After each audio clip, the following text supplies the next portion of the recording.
This episode of The Dig is brought to you by our listeners who support us at patreon.com and by University of California Press, which has loads of great titles, perfect for Dig listeners like you. One that you might like is Afterlives of Data, Life and Debt Under Capitalist Surveillance by Mary F.E. Ebeling. Afterlives of Data follows the curious and multiple lives that our data live once they escape us. Mary F.E. Ebeling's ethnographic investigation shows how information about our health and the debt we carry become biopolitical assets owned by healthcare providers, insurers, commercial data brokers, credit reporting companies, and platforms. By delving into the oceans of data built from everyday medical and debt traumas, Ebeling reveals how data about our lives come to control our bodies and our life chances and to wholly define us. In this book, Ebeling traces the health data, medical information extracted from patients' bodies that is digitized and repackaged into new data commodities that have afterlives in database lakes and oceans, algorithms, and statistical models used to score patients on their creditworthiness and riskiness. Critical and disturbing, Afterlives of Data examines how Americans' data about their health and their debt are used in the service of marketing and capitalist surveillance. Afterlives of Data, Life and Debt Under Capitalist Surveillance by Mary F.E. Ebeling. Out now from University of California Press.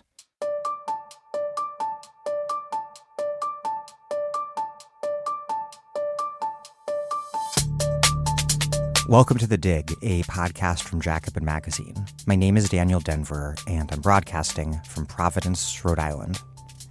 I don't have much to say by way of introduction because this interview with Patrick Blanchfield is just exhaustive.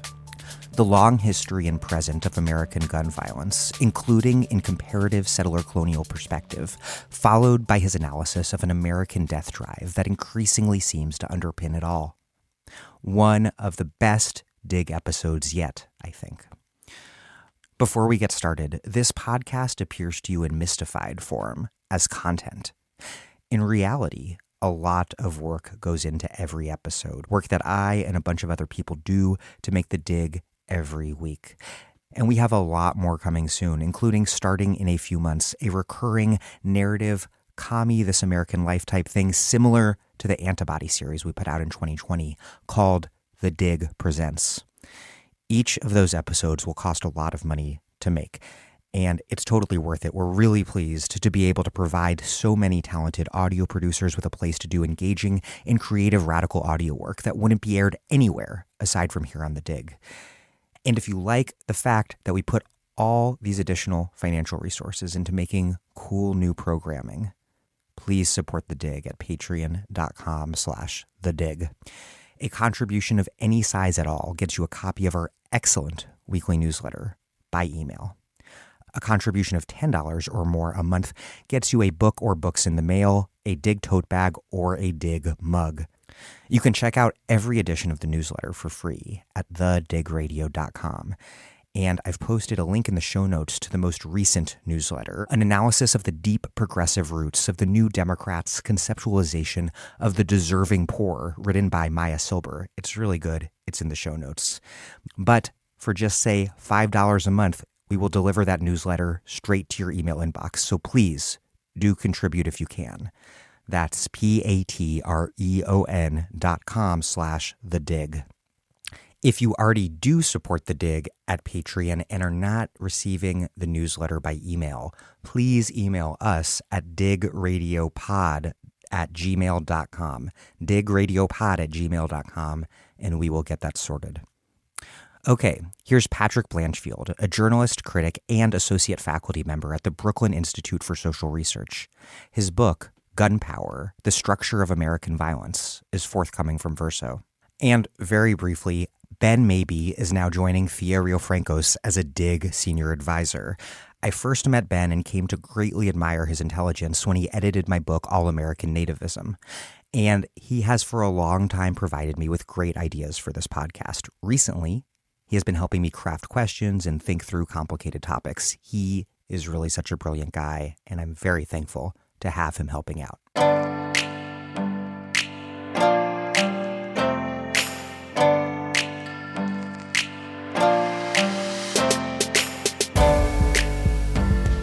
Patrick Blanchfield, welcome back to The Dig. It's a pleasure to be here. Given the circumstances, pleasure sounds weird, but I have been looking forward to this for weeks now, so thank you for having me. These recent mass shootings have punctuated this generalized panic over crime that has been fomented and weaponized by Republicans with, of course, the eager acquiescence of centrist Democrats who never miss an opportunity to declare just how much they support funding, not defunding, the police. And it's true, there has been a major uptick in Americans killing other Americans since the pandemic, but it's diluted to think that that has anything to do with the police having been defunded, because unfortunately that did not happen. What's more, really no other sorts of crime are on the rise except for murders and other sorts of violent attacks. What accounts for this surge in violence, and what accounts for it then being mystified in political discourse as the consequence of a non-existent reduction in funding for state violence workers? There are a bunch of ways to unpack this fundamental question of our moment, right? And some of them are more glib than others, but that glibness is also not necessarily reductive, right? There is some way in which there's a comic or tragic way in which the Democrats are caught in this kind of folie à deux, this sort of perverse dialectic with Republicans, where they're like, don't worry, we're going to be tough on crime too. We support the police even more than you do, etc. As though the people who they're trying to convince are somehow going to not give that preference to the Republicans, not attribute that toughness to the Republicans. And it sounds like one of those old jokes about the masochist and having found the perfect partner and a sadist, and then together they just make each other worse, while meanwhile the rest of the world goes to shit. But I do think we can take a step back from the empirics of crime, or even the exceptional fact of high-profile mass shootings, right, as opposed to other types of quotidian violence. And we can look at sort of what you might call the libidinal economy of the U.S. in this contemporary moment, these sort of interesting configurations of fear and anxiety and blame making, and these constant shifts of position and projection, which ultimately boil down to just sort of the production of a status quo that changes only insofar as it gets more brutal and cruel. As I said in a recent episode, that it seems like all this violence, the mass and non-mass shootings, that it's all part and parcel of a larger American infrastructure and culture of armed violence that is not curtailed by police, pretty obviously, but rather extends from the police, military, and border patrol through the gun shows selling AR-15s, the weapons companies with their stocks that rise after every mass shooting, and Republican campaign ads that feature candidates locked and loaded, ready to open fire against a coming woke apocalypse of open borders and child groomers. What do you see to be this relationship between the long history, very much continuing through the present, of official state violence and the increasingly terroristic forms of civilian violence that we're seeing? As a thought exercise that sort of underwrites my work and my book and my perspective, I think it's helpful to think about the deep history of settler colonization in North America and the multiple iterations of settlement and legitimacy and the development of various institutions in a way that doesn't involve any type of commitment to these terms of the state, right, or the private sector versus the public sector, right? And I know that sounds very abstract, but I think that if you de-link a lot of the conversational circuits that we generally follow when it comes to gun talk, and you step away from debating, I don't know, the right to bear arms or court determinations about self-defense, and instead just sort of look at the material political economy of guns in North America from before the U.S. was the U.S. up and through until its present state, certain things become clearer, right? Certain patterns of political economy and the distribution of arms the manufacture of arms, the use of arms as a way to form alliances between competing groups, but also the way in which the distribution of arms is intimately tied to negotiations of race and to sort of jockeying for hierarchical positions within various long-standing and new antagonisms. And I think at that point, in which we see ourselves trying to explain, or at least to look at institutions like, I don't know, like the Republic of Texas alongside the CSA, alongside the United States, a federal entity, alongside various other social experiments and entities like, for, I don't know, like breakaway Mormon settlers or the rest. You get a sense of commonalities in the way that just this continent was flooded with guns and proceeded to manufacture ever more guns and distribute the prerogative to use guns in a kind of paradoxical inclusion-exclusion logic of universal access combined with a sort of universal fact that life is cheap, such that the circumstances that we have now, where, we're the leading producer of small arms on the planet, we're the leading exporter of small arms on the planet, as well as other arms. We are imperial hegemon, but also a settler colonial state, becomes much more a matter of degree and intensity rather than a difference in kind from that kind of originary brew where questions of legitimacy, authority, or even sovereignty are sort of always post facto explanations or terms that are put on conflicts after, someone after victory has been declared and bodies have been cleared, right? You can almost like visualize this in some ways encapsulated by the paradox of the rhetoric of like stand your ground, right? And as wonderful authors, including Roxana Dunbar Ortiz and others have noted, like, what does it mean to invoke the principle of like standing your ground in a country where the territory itself is like stolen, right? And I think if you have that kind of, if you're willing to tolerate thinking about contemporary U.S. politics against the backdrop of a more broadly uncanny and estranged history, in which like the given terms of periodization and of political institutions are secondary to these sort of deeper structures, you can gain a lot of clarity. I mean, this is the very basic history of westward expansion that made the United States the very continent-striding empire that we now take for granted as the country that we live in. But is all of this gun ownership and violence, is it all specifically an American phenomenon? You've written, and we're just referring to this fulcrum of American settler colonialism, where violence is, or at least appears, omnidirectional, where the outer reaches of a frontier state are extended by these self-deputized individuals, mostly men, who are tasked with defending themselves and their property in the absence of a strong state. But do we see this sort of violence in other Anglo-settler colonies, New Zealand, Canada, Australia, or in former British settler colonies in Africa, say like Rhodesia? There are, without a doubt, more guns in this country than any other, and a certain violence follows from that. But does America really stand alone?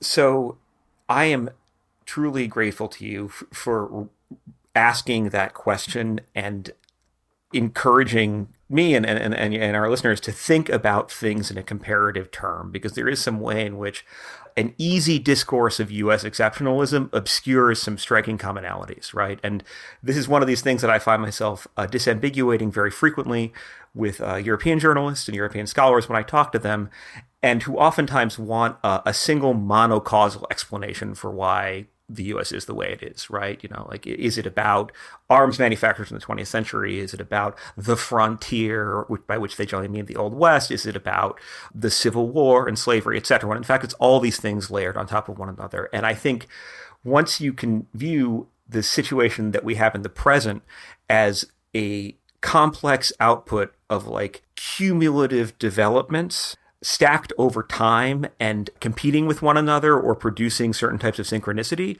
you get a lot more clarity. And that is a crucial part of that also involves looking at cases outside the US, right? So to answer the question more granularly, it's worth noting here, for example, and this is again, when my book eventually hits the press, people were welcome to get more granular into this. I don't want to nerd out too much but like, the history of European colonizers, whether they be, and trades, like trade ventures, right, operating in a corporate model, whether they be Dutch or British or French or Spanish. There's some variations between how they approach settlement in North America.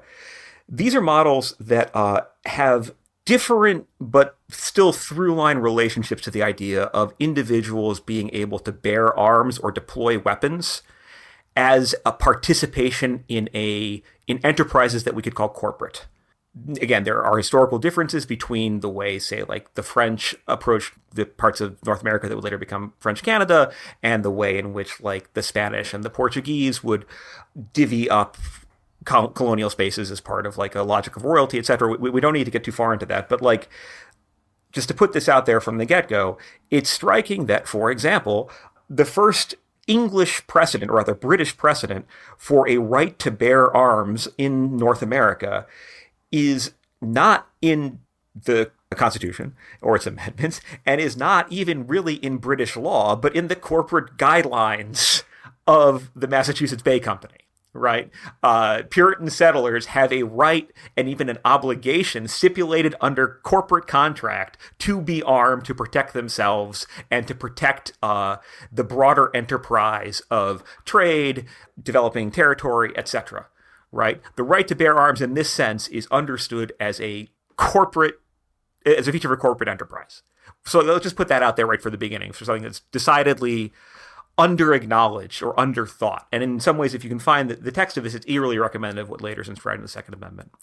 If we bracket our commitments to understanding issues of sovereignty, or like what Max Weber would call the state's monopoly on legitimate violence, to think about options for ratifying violence by non-state or parastate actors or delegates of the state in the transatlantic context of basically the 16th century onwards, you arrive at all these interesting formations like letters of marque for pirates, right? We're armed, essentially, like freebooters, right? Filibusters, if you want to use the Dutch term, are given a specific contract that allows them, in a sort of extension of the king's sovereign right to kill and let die, etc., to fly the flag, use cannons and guns, board other ships, etc., steal, plunder, loot, whatever, but to do so as a sort of extension of a prerogative that would otherwise be grounded or extended over the coastal waters of the European metropole in question, right? And there's some interesting conceptual articulations of this that emerge during this period. For example, like there's a lot of talk of like the idea of a hydrarchy, right? Like the Hydra, the many-headed beast, and there's all this stuff about how these pirates form a hydrarchy and that they have this distributed sort of sovereignty, but also once they go criminal and they cross over into illegitimate behavior, they start raiding British ships, then how do you stop them, right? But so already we have this kind of interesting act of delegation, right? And a sort of a functional relationship to legitimacy.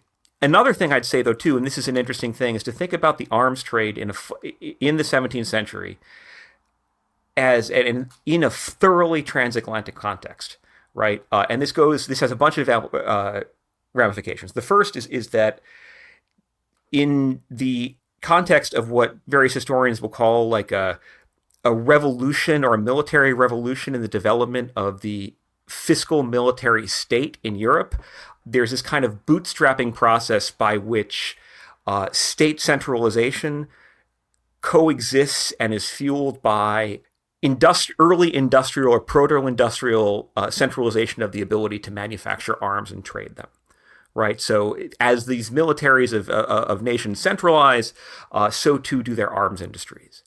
Another point to bear in mind here, and this goes against the grain of a lot of common wisdom, but it's something that you have to be able to tolerate thinking about kind of counterfactually or against the grain of what might seem to be common sense wisdom, is that in fact, even while colonizers in North America specifically had all sorts of rules about not allowing indigenous people, and let alone slaves, to have access to weapons and specifically to the technology for making bullets, etc., or making their own guns, that coexisted with widespread black market and even wider spread dissemination of weapons as tools of cultivating trade, partnership, and alliances with local groups for doing everything from raiding other groups for slaves to ensuring trade of furs or other natural resources, right? And in that sense, the cross-Atlantic perspective is absolutely vital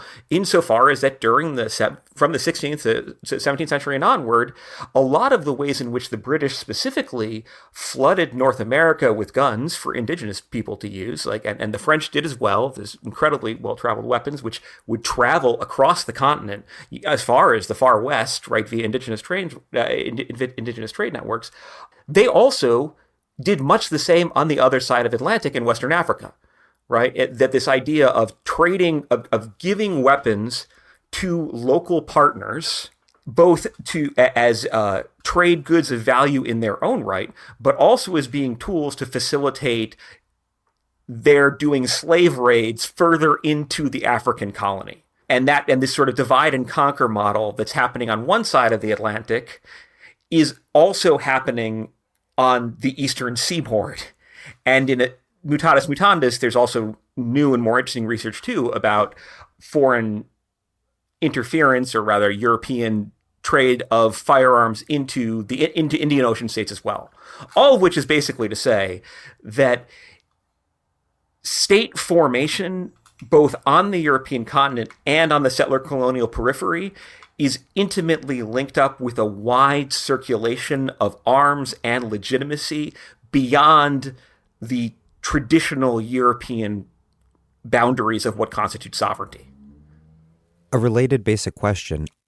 Outside the U.S., does gun ownership correlate to gun violence in the way that it does here? Or another way to phrase that perhaps, what about New Zealand, Canada, and Australia? What does account for the seeming American exceptionalism there? To own a concept that, is the subtitle of my book, and the substance of it is an attempt as a thought exercise to describe an arrangement, to narrativize this history, but also to describe a theoretical model for the state in question, right, or rather the society or civilization in question, where guns and the right to distribute them are widely made available, but albeit differentially in order to perpetuate certain types of hierarchies and processes of racialization, etc., which I call this gunpower, right? The question, as I look at it in the book, is why this distinctive model, namely of the wide distribution of weapons, tethered to processes of racialization and the maintenance of gendered hierarchies and processes of settler extraction, etc. How exceptional is that in the context of a global perspective, right? And it's very helpful to think both about other Anglo-settler states, but also examples in the more contemporary era and also in South America, as well as Southern Africa more broadly over the long haul, right? Now, to get more specific about this, one thing I would argue that makes the American example sort of singular is that, unlike other members of the British Commonwealth, the Americans seceded, and I think that's the word to use. I think secession is a helpful word to use, from the British Empire and got away with it successfully, right? In no small part because they not only had their own weapons, right, but also because they had vast influxes of weapons from the French specifically. We can talk more about how they then immediately and rapidly built up their own armory system, but the U.S. Secessionists, the U.S. revolutionaries, broke from Great Britain through a whole apparatus of both formal army and irregular warfare. Put simply, the British Empire learned certain lessons from that experience and implemented elsewhere in the Anglosphere.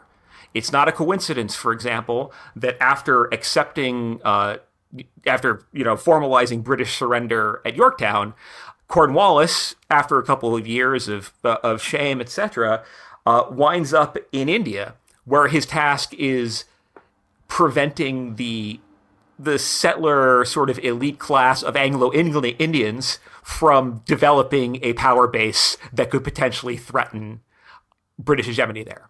Likewise, it's worth noting that in the cases of New Zealand and Australia, where there are, in the case of New Zealand, a extensive effort to arm certain Maori proxies, and also later in Australia, where there is an interesting parallel problem involving a large population of exogenous others, i.e. British convicts, that those are situations where, to put it sort of grimly, the work of ethnic cleansing is carried out much more efficaciously over a smaller population and in a much rapider period of time.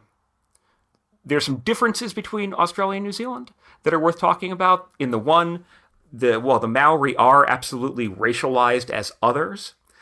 There is a way in which the fact that the Maori have certain agricultural practices and also have these sort of forts, and there's a series of wars that stretch between the 1840s through onward against settlers, a kind of grudging relationship vis-a-vis the Maori produces a social formation that is, of course, highly egalitarian, involves tons of confinement, etc., but ends up in a position of settlement and some degree of stability by the 20th century.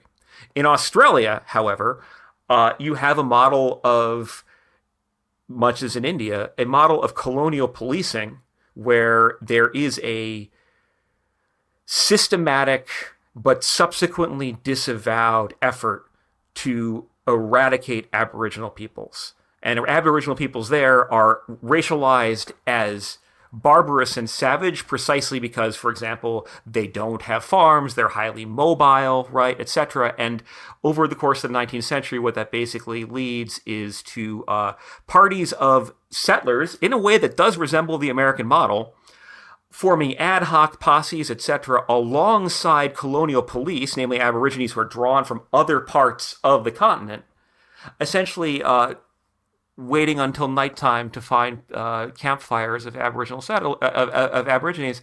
and then just killing them. And that's a history that is Australian historians are only now, I think, or at least white Australian historians are only fully turning to in some way, but the archives there's an interesting vocabulary of dispersal. If you look through this text where it's the royal police and the colonial police and sundry citizens came across a group of Aborigines and then dispersed them. And what dispersed means is shot them all. But there's a twofold similarity and difference there between the American model. And the similarity is that, yes, there is widespread ethnic cleansing, albeit it's understood as part of a colonial project and a logic of policing, etc., that is not the same as the U.S. one and doesn't have the federalist U.S. model or the state U.S. model. But the other thing that happens is that when, in the mid-19th century, Australian gold is discovered in New South Wales and elsewhere, and a whole bunch of Americans show up with a ton of guns, mind you, the response of Australian authorities is to flood mining camps with police officers. Essentially, the idea of Americans toting guns the way that they had been doing on the North American continent it carries unacceptable risks, right? Whether that be just internecine crime or a repetition of what happened in the 18th century in the Revolutionary War. Because the state reverts to a more strict monopoly on violence after the settler colonial genocide, the acute period of settler colonial genocide in Australia. Yes, I think so. There's this combination of both relatively sparse population to begin with of Aboriginal peoples, their separation by many different languages and over a large period of time, but also what is both an ecocide and an act of enclosure and a kind of logic also too that in some ways resembles what happens in parts of the U.S. in terms of the way abject colonizers who are lower on the social ladder, and here I'm thinking of convicts, right? Enter respectable society one way or another through killing Aboriginal peoples. They do a very efficient job of it in a way that North America doesn't quite. Now, this brings us to the other examples of Southern Africa and also to Brazil, right, which are very important for the purposes of my inquiry, and which I would say represent key examples of what we could call gunpower, right? It's striking.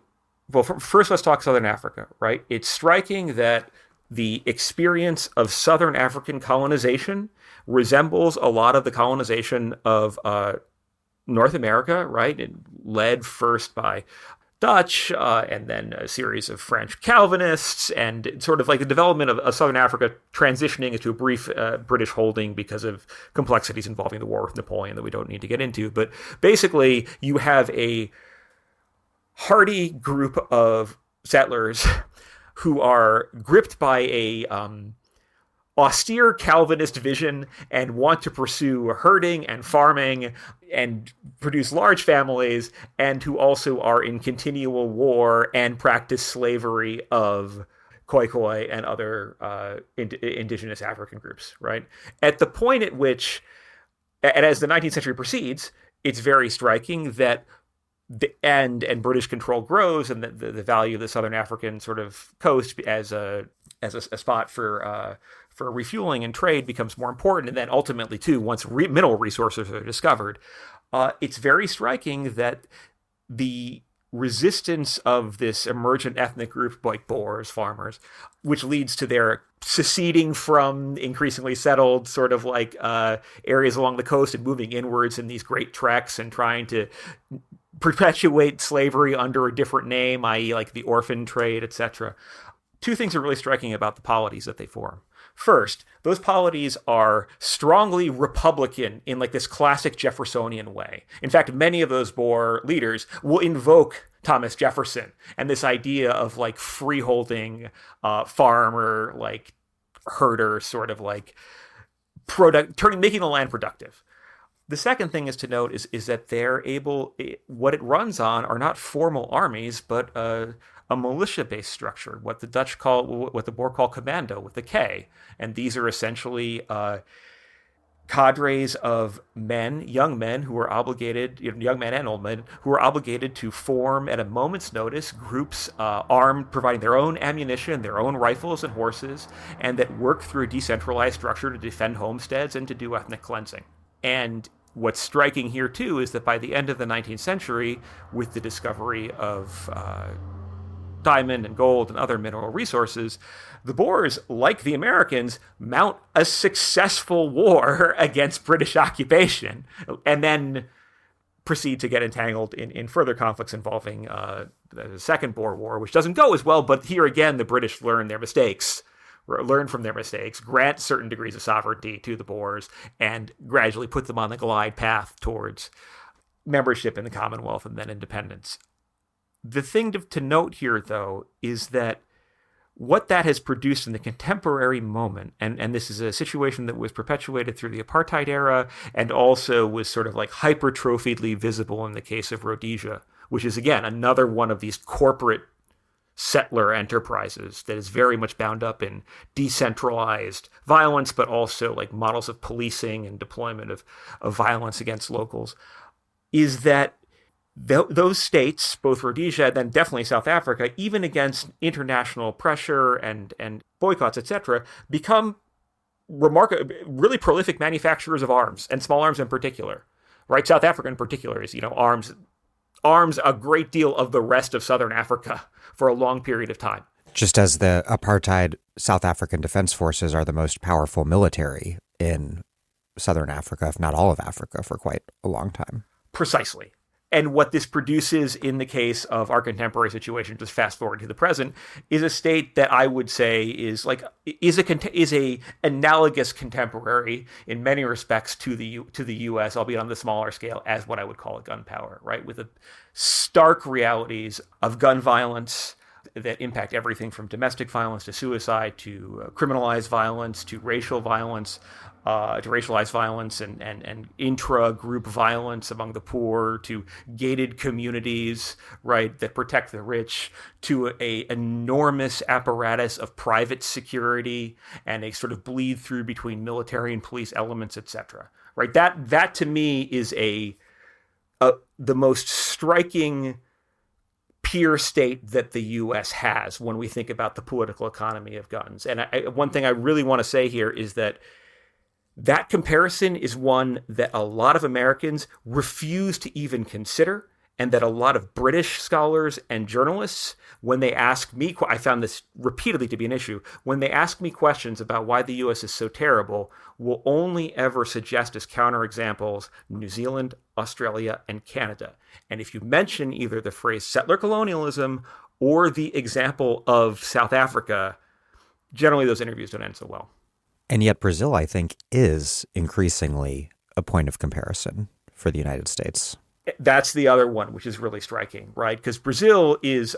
The story of Brazil is very complicated, right? And in some ways resembles the corporate settlement patterns that you see in the U.S., but also has this sort of different sort of geographical logic whereby there are these major urban centers that are founded on the coast, but the interior is extremely inaccessible for long periods of time. And in fact, some of these like coastal cities, it have more direct communication with the Portuguese, like mainland, than they do with one another. But over time, you do have this development of of slave raiding sort of like parties, of a clear racialized hierarchy, which is fundamentally anti-black, but wherein whiteness isn't quite the same thing as what we've got going stateside. But eventually, and this is the key thing, a formal nationally sanctioned arms industry is like on an industrial scale is basically if I recall correctly, a mid-20th century phenomena in Brazil. And those guns are also exported throughout South America. And there is, I don't think it's a coincidence either, that there's a massive private security apparatus and that the Brazilian right, particularly under the Bolsonaro sort of like family, and I think here specifically of several of the sons, is clamoring for what, in their own words, for a Second Amendment for Brazilians. And so here we have a parallel case of a highly inegalitarian, highly racialized, extremely violent polity in which arms are also being manufactured on a vast military scale. Police are heavily militarized, and individual civilians of a reactionary type are literally turning to emulate the U.S. model, and in the case of the Bolsonaro sons, actually cultivating ongoing relationships with the NRA. Is one factor that accounts for this longer duration of the violent process in the U.S. compared to some other Anglo-settler colonies, and the fact that the U.S. state never insists on this more total monopoly on violence, even while intensifying and institutionalizing ever more mass-scale forms of state violence? Is that in part explained by the fact that this sometimes eliminationist, sometimes dominating, but always expansionist American empire had a sort of limitless frontier? Or maybe, as Greg Grandin reminds us, not limitless, because we may just be finding those limits today.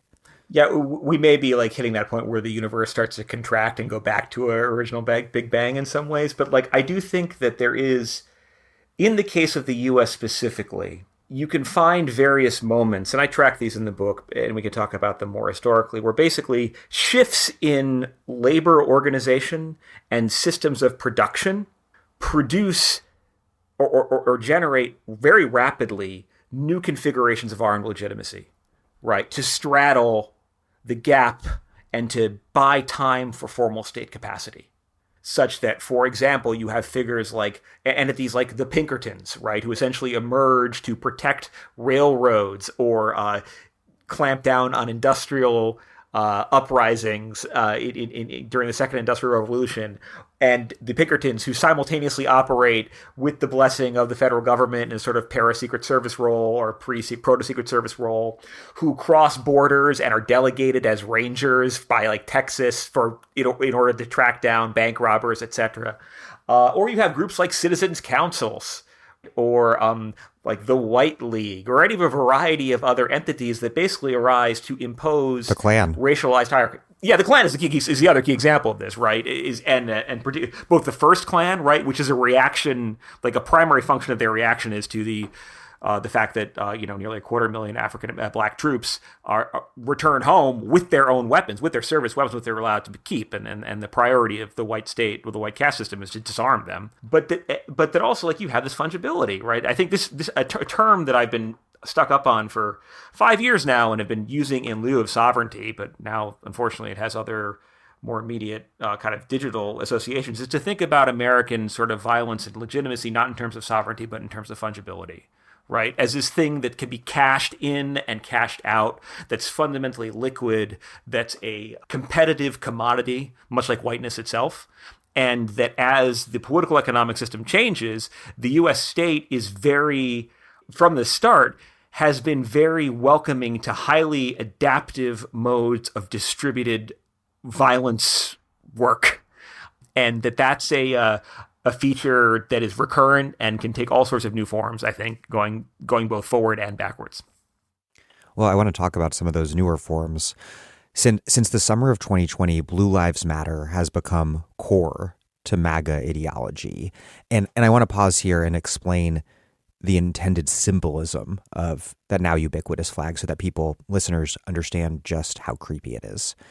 The thin blue line on the flag is the police. Everything above it is meant to represent civil society. And then everything below that thin blue line are the criminal elements of chaos that threaten the order and security of the good citizenry. What accounts for this extreme identification with the forces of repression among large segments of the civilian population at this particular moment in American history? Let's just first off say that, like, the Blue Lives Matter thing is an interesting phenomena to see people embrace after years of critiquing the shallowness of quote unquote identity politics. Like, Blue Lives Matter stuff, I mean, I forget Jeff Charlotte has written about, he's an excellent writer, has written about the origins of the Blue Lives Matter flag by basically, I think it's in Harper's. Harper's, yes. And it was like a small business guy, right, who comes up with this as like a thing on Etsy or something like that, right? But it's literally police identitarianism, right? And people identifying with the police as a show of support. It is a job as an identity category, which then is also taken to be like a Praetorian class of people who hang upon upon whose shoulders hangs the possibility of civilization against barbarism. I think it's terrifying. It's deeply cheesy. It's sort of goofy, but it's also like uncanny how, for example, there are several states, I think Louisiana is one of them, where the police are treated legally as enjoying the status as a protected class, right? Like spraying all cops are bastards on a police car is a hate crime against police Americans. And it's amazing to think about this, that a profession is granted the same or even superior degrees of protection than, say, sexual orientation or religious belief or ethnic background, right? It's simply bonkers. But I think the other thing that's at stake in this, and this is also why a comparative perspective is helpful, and here I think of research by the security studies scholar and I think sociologist Paul Amar. There are other countries, and Amar's work takes the examples of Brazil and Egypt as key. His book is the Security Archipelago, where police forces, under scrutiny and facing public crises of legitimacy, embark on processes of like moral vigilantism, but also of at once top-down and ersatz, but also somewhat grassroots movements of police identitarianism that center around protecting the family, protecting the children, that leverage themes of evangelical or some sort of like fundamentalist religiosity, and that are about purifying and protecting real families of the state in Brazil or of Egyptians, etc., against quintessentially sexual minorities, against supposed sex traffickers of children, against supposed sexual deviants, i.e. trans people, and that these are cannily successful ways for police to consolidate their power and court legitimacy and get full-throated from support by people, even as their capacity for brutality and the representation of that brutality in the media is present like never before. For decades, pro-gun control liberals have worked with the right to intensify the severity of gun laws that target gun crimes, including felons in possession of a firearm, where the mere fact that a felon is in possession of a gun is itself a felony. And those measures, of course, do a lot to spur mass incarceration, but nothing to control the entirely legal production and distribution of guns. Indeed, the NRA's very image of this honorable, law-abiding gun owner requires the specter of the armed criminal as its constitutive other. So they're very invested in this. And liberals often go along for the ride. What do you see to be the relationship between this country's seemingly free-for-all gun culture on the one hand, and this intense policing and incarceration of certain populations for guns on the other? Because the discussion of guns often assumes that we don't have any gun control in this country and that there is a system of total and complete laissez-faire at work. But you've written that gun control is in fact a central feature of the landscape of American violence. What sort of gun control do we have in this country, and how does it shape the sorts of violence that we see unfolding today? Yeah, I think so. This is one of those points where I think we can pull back and go for that deep historical perspective, right? And at that point, we can stipulate and we can just observe. It's a matter of fact that the regulation and distribution, the control in those terms of firearms, has been a originary, and we could even say constitutive, if not quite constitutional, feature of the North American civilizational settler enterprise since the get-go. There has been a perennial concern with who can have guns, what those guns can be used for, and a perennial distribution of situations where people, a profusion of situations where people can choose to arm themselves, but in so doing may also be, like predatorily included, where the fact that they are arming themselves, can make illicit they're being killed. So that's like the deep structure here from my perspective, right? In the sense that, and this goes back again, you can go to the British colonial era, you can go through the antebellum era, and it becomes very, very clear that what is anathema to elites, but also to like the majoritarian power structure, is the idea of others, of basically bad guys getting guns. And in order if the bad guys are going to get the guns, then the good guys have to have yet more guns, but of course then the bad guys will be able to get those guns, and so on and so forth, right? Now, what's interesting for our purposes in the 20th century, and the reason I'm using this sort of abstract language about the distribution and regulation of guns, is that the term gun control, much like legal fixation on the Second Amendment, only really starts to happen and it only really starts to be used in the mid-1950s. Gun control is not a given naturalized term of American politics. It never has been. Right? It's obviously not used in the Constitution, but also, and more importantly, if you look through newspaper headlines prior to like 1955, gun control will come up in the context of like, well, we're putting machine guns on these planes that are made of balsa wood and paper, and how do they control those guns, right? The term gun control enters the U.S. discourse when then Senator John F. Kennedy proposes a Gun Control Act, which is a piece of legislation that fails in the Senate, but that is a protectionist measure designed to protect the interests of New England firearms manufacturers. And like Remington. Yeah, and Smith, and Smith and Wesson is the big one for him, and also this is sort of the poetic irony of this, is that it's a control too. Like you can look through the uses of the word control in the congressional record, but control is all about import-export regulations. The specific concern, and this is another feature. Think about like. I promise, if you think about America as just like a giant sunken nexus of guns, it's so much more helpful than thinking about institutions and like the names we briefly give things in certain frames.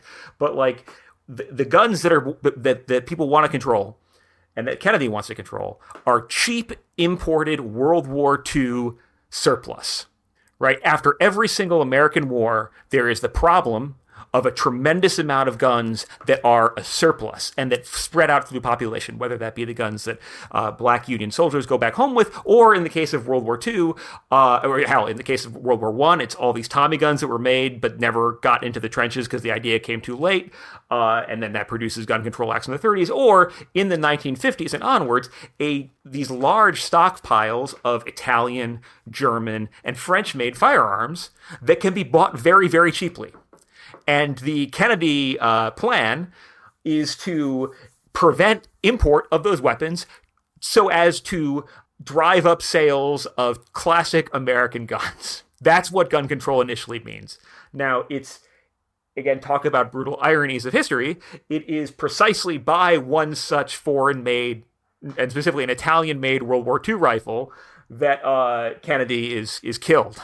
Now, a bunch of senators, Democratic senators, including, I think, Dobbs Sr., who's also a former FBI agent, and are coming from the Northeast, attempt to seize upon the assassination of JFK by one of these, again, scary foreign weapons. This is another theme that goes all the way back to the founding, right? The Dutch are giving Mohawks really scary flintlocks, right? The Sioux are getting their hands on really scary Winchester rifles. And now it's the people who want to kill the president, quote-unquote Marxist, like Lee Harvey Oswald, if you want to believe that story, are killing presidents with these scary European guns to push for a gun control act in Congress. That fails repeatedly. But it has an immediate series, or at least both an immediate series and a longer-term series of profound repercussions. The first is that when a federal gun control law happens under the Johnson administration, and in 1968, I believe, it is, and this is a key bit of history that's worth noting, it is paired with an enormous omnibus crime bill that, among other things, arms police with military weapons, puts them in schools, helps proliferate militarized responses, 911 systems, etc. Right? So keep that in mind always, that from the get-go, gun control qua the restriction of bad, evil weapons, and Johnson has several press conferences where he talks about our streets are being flooded with Soviet guns, is always wedded to a giving of additional funds to the police. But I should say that Gun Control Act is still an uphill battle because the NRA fights it, and it only really kicks in. It's almost a dead letter until Martin Luther King is assassinated, and cities around the country erupt, and the Gun Control Act then is brought through in no small part because that's a bridge too far, and the uprisings are too frightening. But the other thing that happens, and this gets at your question about the history of the NRA, right, is that during this period. During the period of the 50s and 60s, the NRA, which is historically speaking another one of those organizations that came up in the 19th century and that straddled private 501, it wasn't a 501c3, but private charity organization, an entity that's about improving the vigor of the youth, like the YMCA, but also is about training people in the use of weapons, and also literally distributing guns from the War Department, and is heavily involved in the arms trade more generally, and has always had, even in the 1920s, a strongly xenophobic, anti-Bolshevik tinge. But the NRA at this point in the 1950s and 60s is in an interesting position where it is a lot of its membership, a lot of its traditional membership, generally former high-level military brass or the ones who administrate it, is contemplating a move from D.C., to, I think, Colorado or somewhere out west, to turn more towards hunting and outdoorsmanship. And marksmanship. Yeah, and marksmanship. But again, there is, I really want to stress this, they've always been a right-wing organization, right? Let's just really, there's a myth of a good NRA that is, I'm not putting this on you.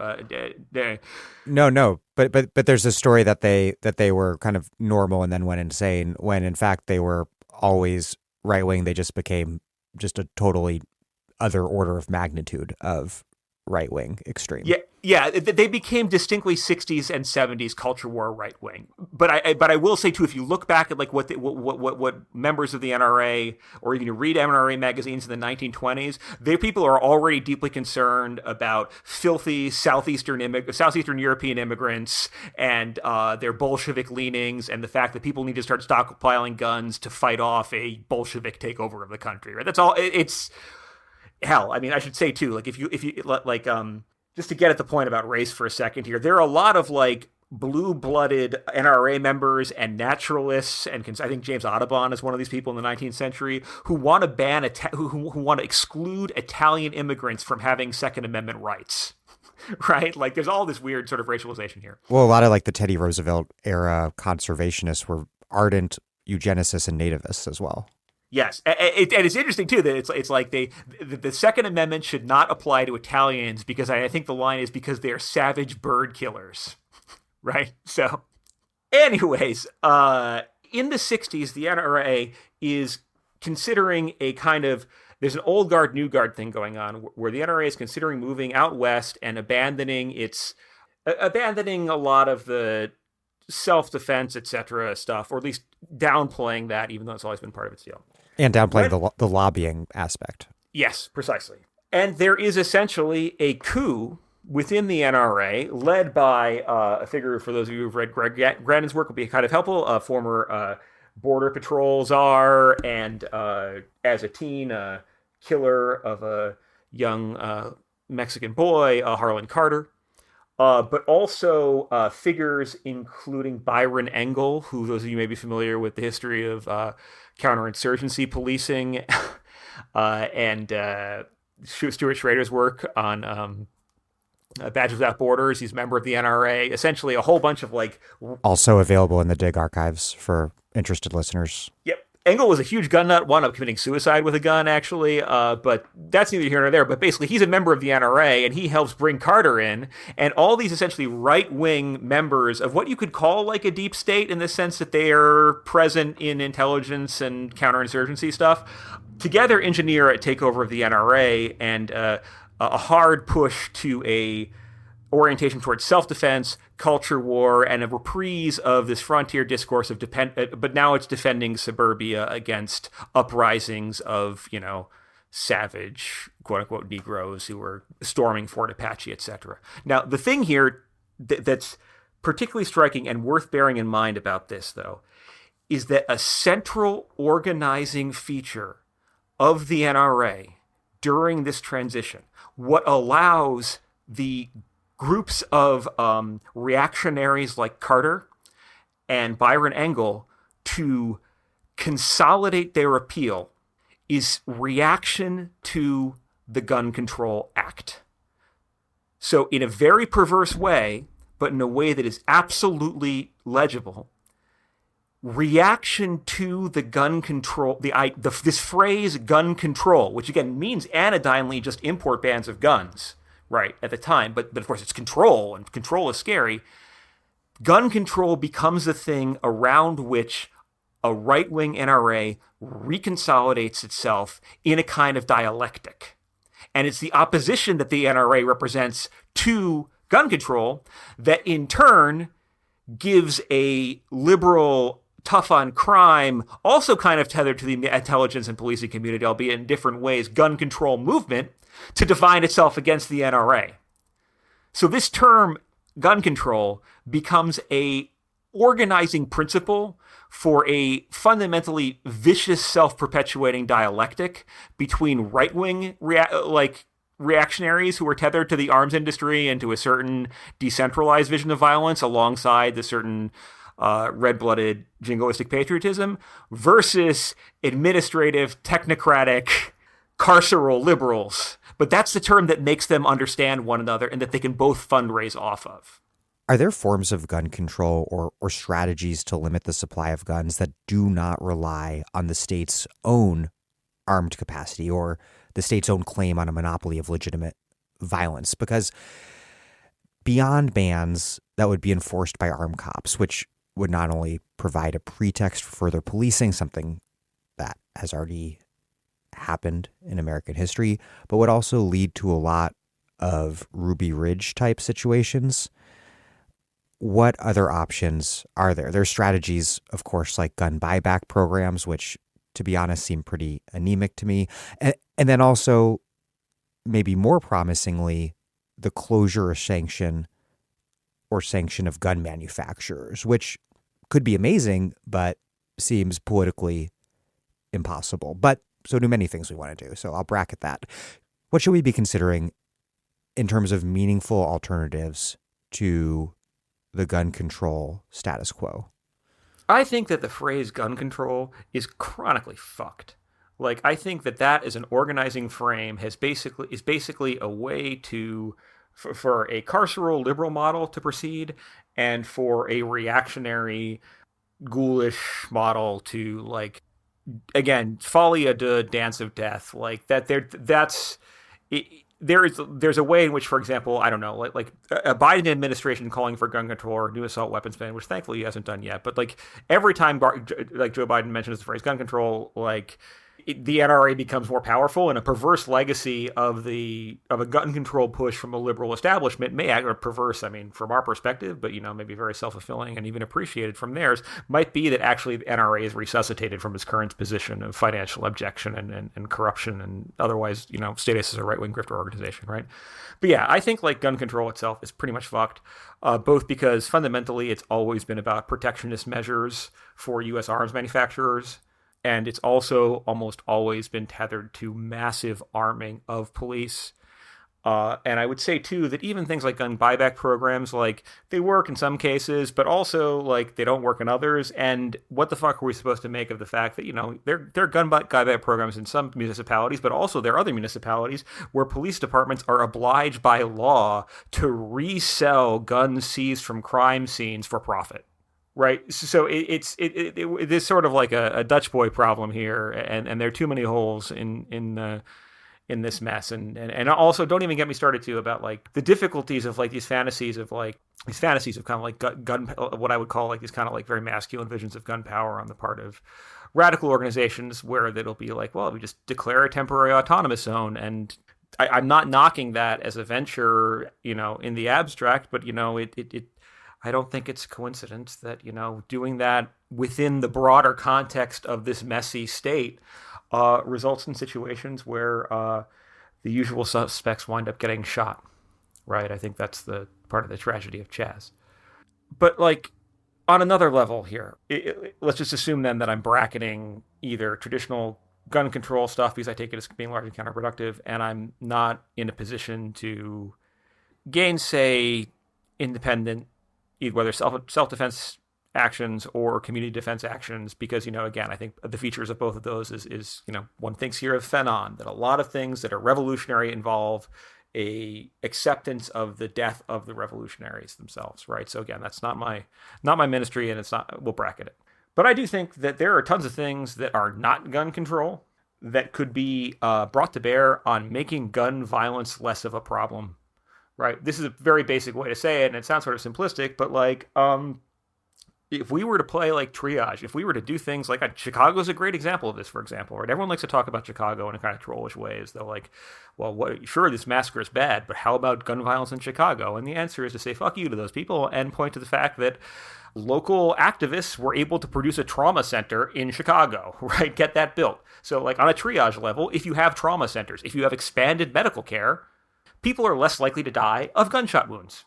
They'll simply get to the hospital faster. It's triage. It's not as sexy, or it doesn't satisfy the perverse impulse of, say, a liberal who's like, yeah, we need jackboots with guns to kick down the doors of white people with guns, and that's a solution to gun violence, right? Because from my perspective, like it's a difference in intensity rather than a difference in kind between the way in which a lot of liberals will sneer at the idea of personally carrying a gun, but are very happy to call the police like they're dialing up a manager and have that guy show up with a gun on his hip, right? That to me is, I don't see much moral differentiation between those two.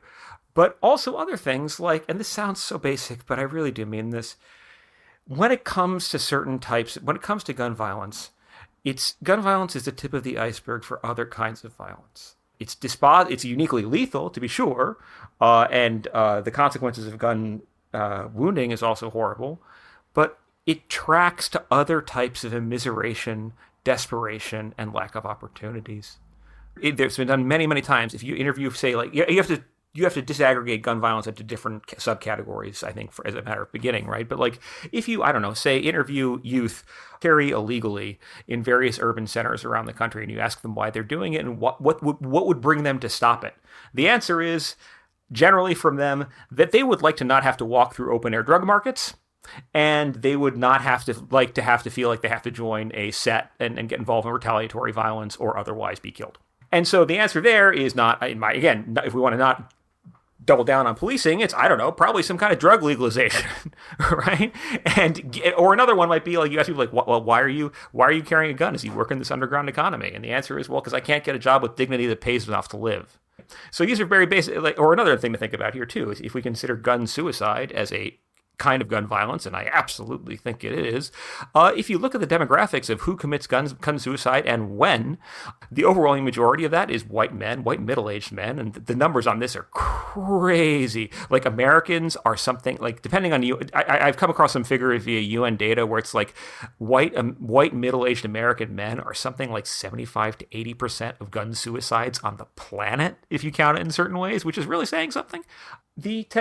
Basically, and any actuary can tell you this, as people age, as men specifically hit middle age, and then they face either a difficult medical diagnosis, a chronic episode of depression, divorce, bankruptcy, layoff, loss of a job, bankruptcy, loss of a home, the chances of their shooting themselves get like exponentially higher.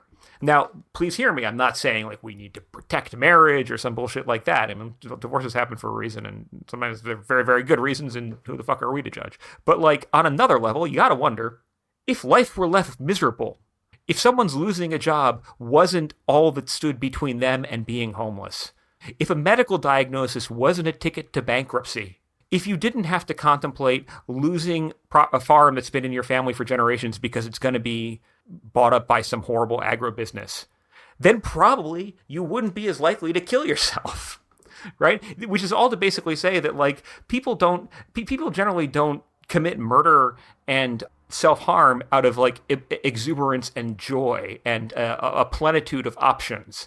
It happens more because of an immiseration and desperation and a limited set of possibilities. And you know, it's part of what I think is so sick about our current situation is that a lot of right-wing figures, and I think here people like J.D. Vance or Ted Cruz, will like invoke these things like mental health, right? Like quote unquote mental health as a problem. But they'll only do it kind of halfway and in a way that's totally disingenuous because what they mean by... And just to deflect from the guns. Yeah, to deflect from the guns, exactly. And also, like, never mind that, like, mental health is... You know, the people with mental health issues are far more likely, dramatically more likely to be the victims of gun violence, particularly by police, than they are to be violent themselves. Like, let's just stipulate that. But the truth of the matter is that, I don't know, I think that if you were to if we were to have universal health care, single payer, like, or free... and we diminish the stigma of like psychiatric care or psychological care or simply produce networks of social care where people could check in with one another, then people might feel a little less atomized and a little less likely to off themselves. And also, there is some interesting criminological literature about this, focusing particularly in California, where there's both a lot of suburbanization and immigration from other states. I mean, like... It's not a coincidence is that in situations where people don't know one another, you do have certain types of weird formations of people basically kind of losing it, right? California has has a disproportionate number of serial killers. And it's not because of like, I don't know, like they listen to the Red Hot Chili Peppers constantly. It has to do with instead, like there are a lot of transplants. There are a lot of people who don't have organic communities. And if you have neighbors, if you have institutions of care, if you have actually a functioning socius rather than like a hollowed out neoliberal hell, then the impulse to kill yourself and the impulse to do harm, like people are more liable to check up on you before you go that level. Yeah, it seems like it cannot be a coincidence that the age of mass shootings parallels an era of anomie driven by late-stage suburbanization and terminal onlineness. Yeah, and also of like a pervasive militarization and a hyper-concentration of the burdens of forever war on the poorest members of society and unequal distribution of exposure to risk and fantasies about guns as being like a source of power and as things that solve problems rather than make more problems. Like this is, and I think a lot in terms of, despite my psychoanalytic commitments, I'm oftentimes drawn to like the thinking of William James, right? That quintessential American philosopher and psychologist, but this idea of like things being live options. Right. And for a lot of people, turning to a gun to end their own life, kill their family, kill themselves, is a live option. It's socially imaginable. Right. It's psychically available. It's at hand. And the truth of the matter is that there are other countries which, you know, but grant American rates of gun ownership per capita and in toto have no real analog elsewhere on the planet. But there are countries with very high rates of gun possession that don't have the same problems with suicide, femicide, or mass shootings.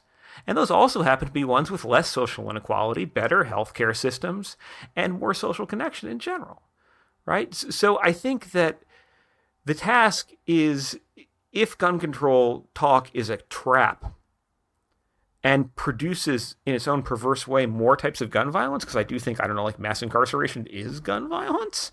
It's certainly like made possible by it.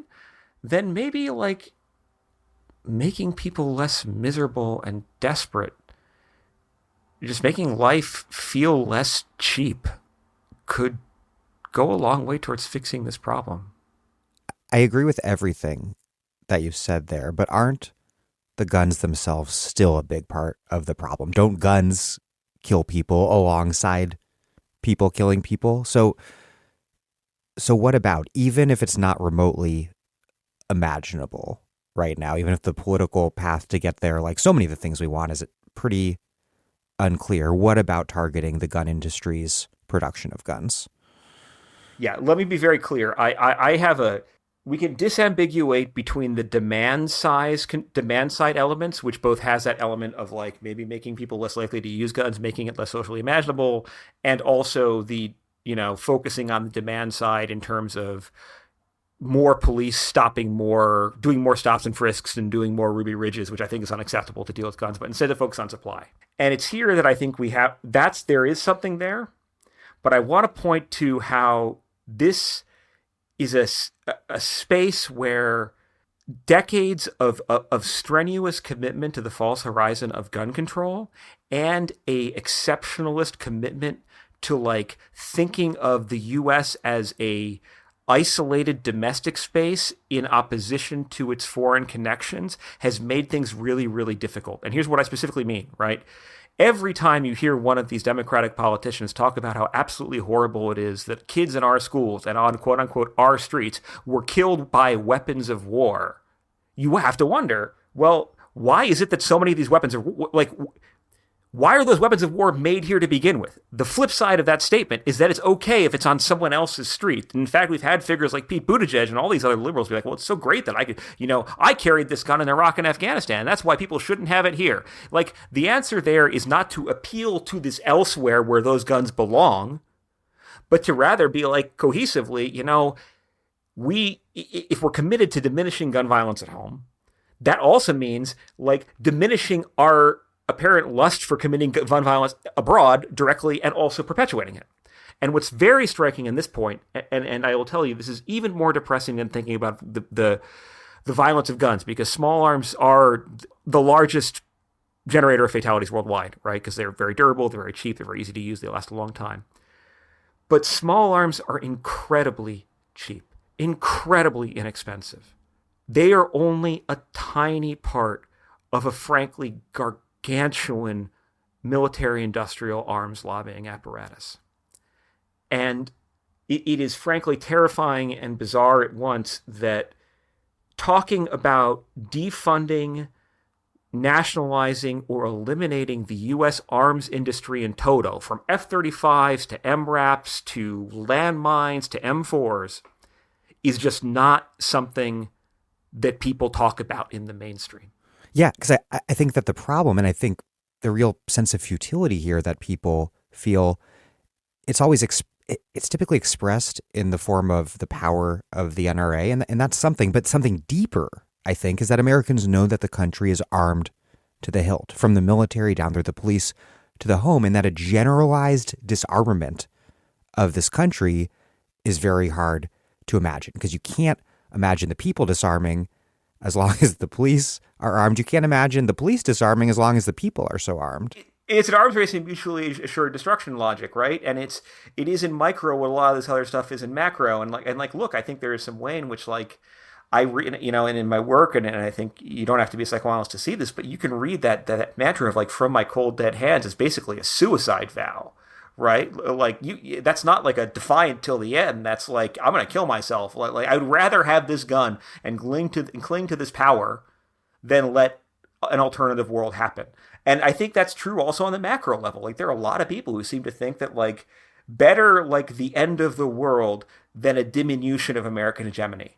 right? And I will say that this is what's the thing that's been more distressing and depressing for me is that if you think life is cheap when it comes to guns, the cheapness of life when it comes to $100 million planes and missiles and the like is the numbers and figures are almost geologic in their scale. And I will say too that there have been brief moments in American history, specifically following World War One and the 20s and 30s, where there was talk with language of like ending merchants of death and the death industry, etc., which was largely destroyed thanks in no small part to red baiting and persecution by Hoover's FBI, involving a suicide of more than a few activists and politicians. But also, it was undone by the turn, which has basically persisted since the 1930s, and which is our current model of military Keynesianism. There is no analogy, I think, even among the police, to the way that there is a bipartisan consensus on lavishing funds on arms manufacturers, even when arms manufacturers, even when branches of the military are like, no, we don't need this much, right? We don't need this. We need to slow down the F-35. No, we don't want the Osprey. No, these MRAPs are a mess. We throw more and more money at them. And there's something about that fundamental like illogic of constantly doubling down on violence on the macro scale that has to be thinkable, that has to be talked about. And because only then, I think, too, can we deal with the relatively piddling stuff that is the manufacture of small arms. It's a two-way street because the state buys all these arms, and then arms manufacturers and gun rights advocates really emphasize this relationship to the American military service, war. But then, as you mentioned, liberals emphasize that too, but they do so by insisting that murderous weapons should only be deployed on dangerous others beyond our borders. And as you mentioned, Pete Buttigieg infamously tweeted just after the October 2017 Las Vegas Strip massacre, quote, "I did not carry an assault weapon around a foreign country so I could come home and see them used to massacre my countrymen." What is going on there with the right wanting to bring the war home and liberals wanting to keep the war confined to foreign realms? This is the point where it's like I think some psychoanalysis is helpful because we're dealing with people wanting things both ways, or with trying to maintain a hygienic distinction between violence that happens over there and that can't happen here. That's not how violence works, right? Like you can't like the folly of being like, well, what if we just repressed the repressed better? Then it won't return. But no, there's a reason why violence workers, I think here of police, are more likely to be violent than other people. There's a reason why the military has a pervasive sexual assault and suicide problem, right? You can't like leave things outside the home or like the homeland, particularly when also like there are all these dynamics that shift these weapons materially back to the homeland to be used against other civilians, right? I think the thing that's horrifying for me too, and you can think about this, like I remember there was another Democratic politician who deleted this tweet in the wake of a mass shooting. I forget which one, and I can find the source, but like it's in the Internet Archive at this point, where it's like, if you want to use an assault rifle to go shoot people, you should deploy to Afghanistan. Just says it, just does it, right? And I mean, but it's also like there is an honesty to that in terms of its actual statement of what the logic is for so many other people that people don't want to say more baldly. I'm not praising it. I'm saying it's clarifying. And I think it's also true. Like for example, there have been, I believe it was Parkland, right? Where again, I think it was Parkland, where the shooter, if memory serves, used a Smith & Wesson M&P 15, and the M&P and M&P 15 stands for military and police, and it's a semi-automatic civilian version of an AR-15 carbine or whatever that it mimics the one that the military and police use. That's the one that he wanted to use, and it's one, by the way, that you can play in various video games too, right? This is just like available. I'm not blaming video games, right? Violence is not monocausal, but it's already there. It's thinkable. It's a thing you could turn to. But if you may recall, too, where there was this thing going on where there was this heroic discourse about, and I'm not discounting the sacrifice. I'm just pointing to like the tragedy that underwrites this, where young men, I think a young man saved other victims in the school, other people in the school from being shot by opening a window to allow them to flee. And I think this is Parkland. I may have gotten this wrong. Forgive me. It's been a long 3 weeks.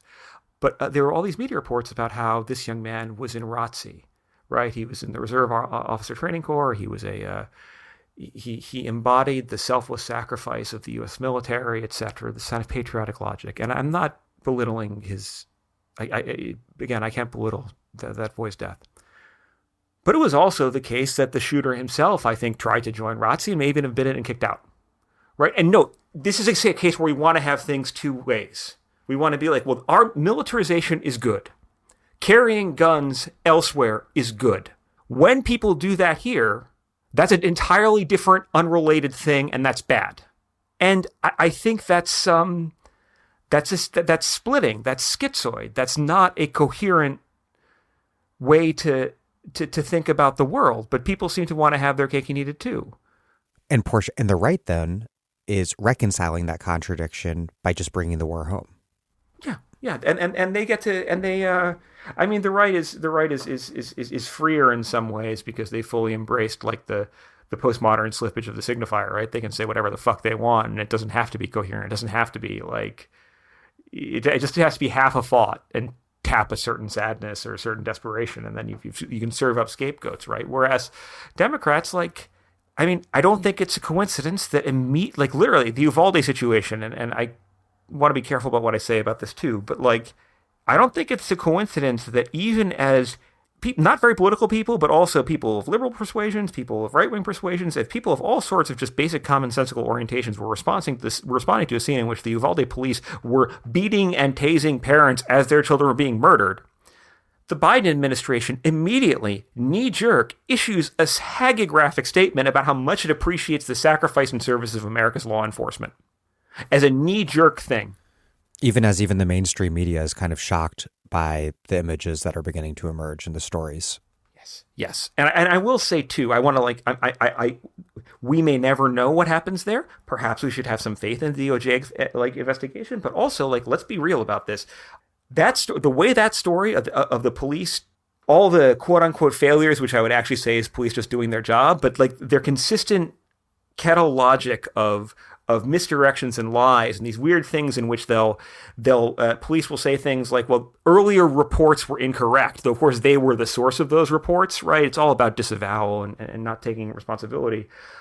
What falls out there is, people seem to be unwilling to ask certain questions that I think people should ask as questions, right? Like, I have yet to see, I'm trying to follow the pressers, but I would like to see some people ask the police, can they confirm that they did not fire into the room where there were children? Can they confirm that they did not shoot any teachers or any children? Can they confirm that they did not choose to isolate the shooter in that room, no matter who may have been in there alive or bleeding out? Those are legitimate questions. Right? They're certainly legitimate questions, all the more legitimate given the police's apparent inability to answer anything honestly, but those are questions that should be thinkable, right? Even though they're horrible. But instead, it appears that there is, even in being critical, an attachment to some kind of fantasy or to some type of fantasy image of the good guy with a gun. And the police, I think about that, and the police are that, exemplarily, for a lot of liberals, right? And I think about that completely disgusting David Axelrod line, right, from 2 or 3 days ago, which was like, the inexplicable failure of the police proves more than ever the desperate need for the police's existence.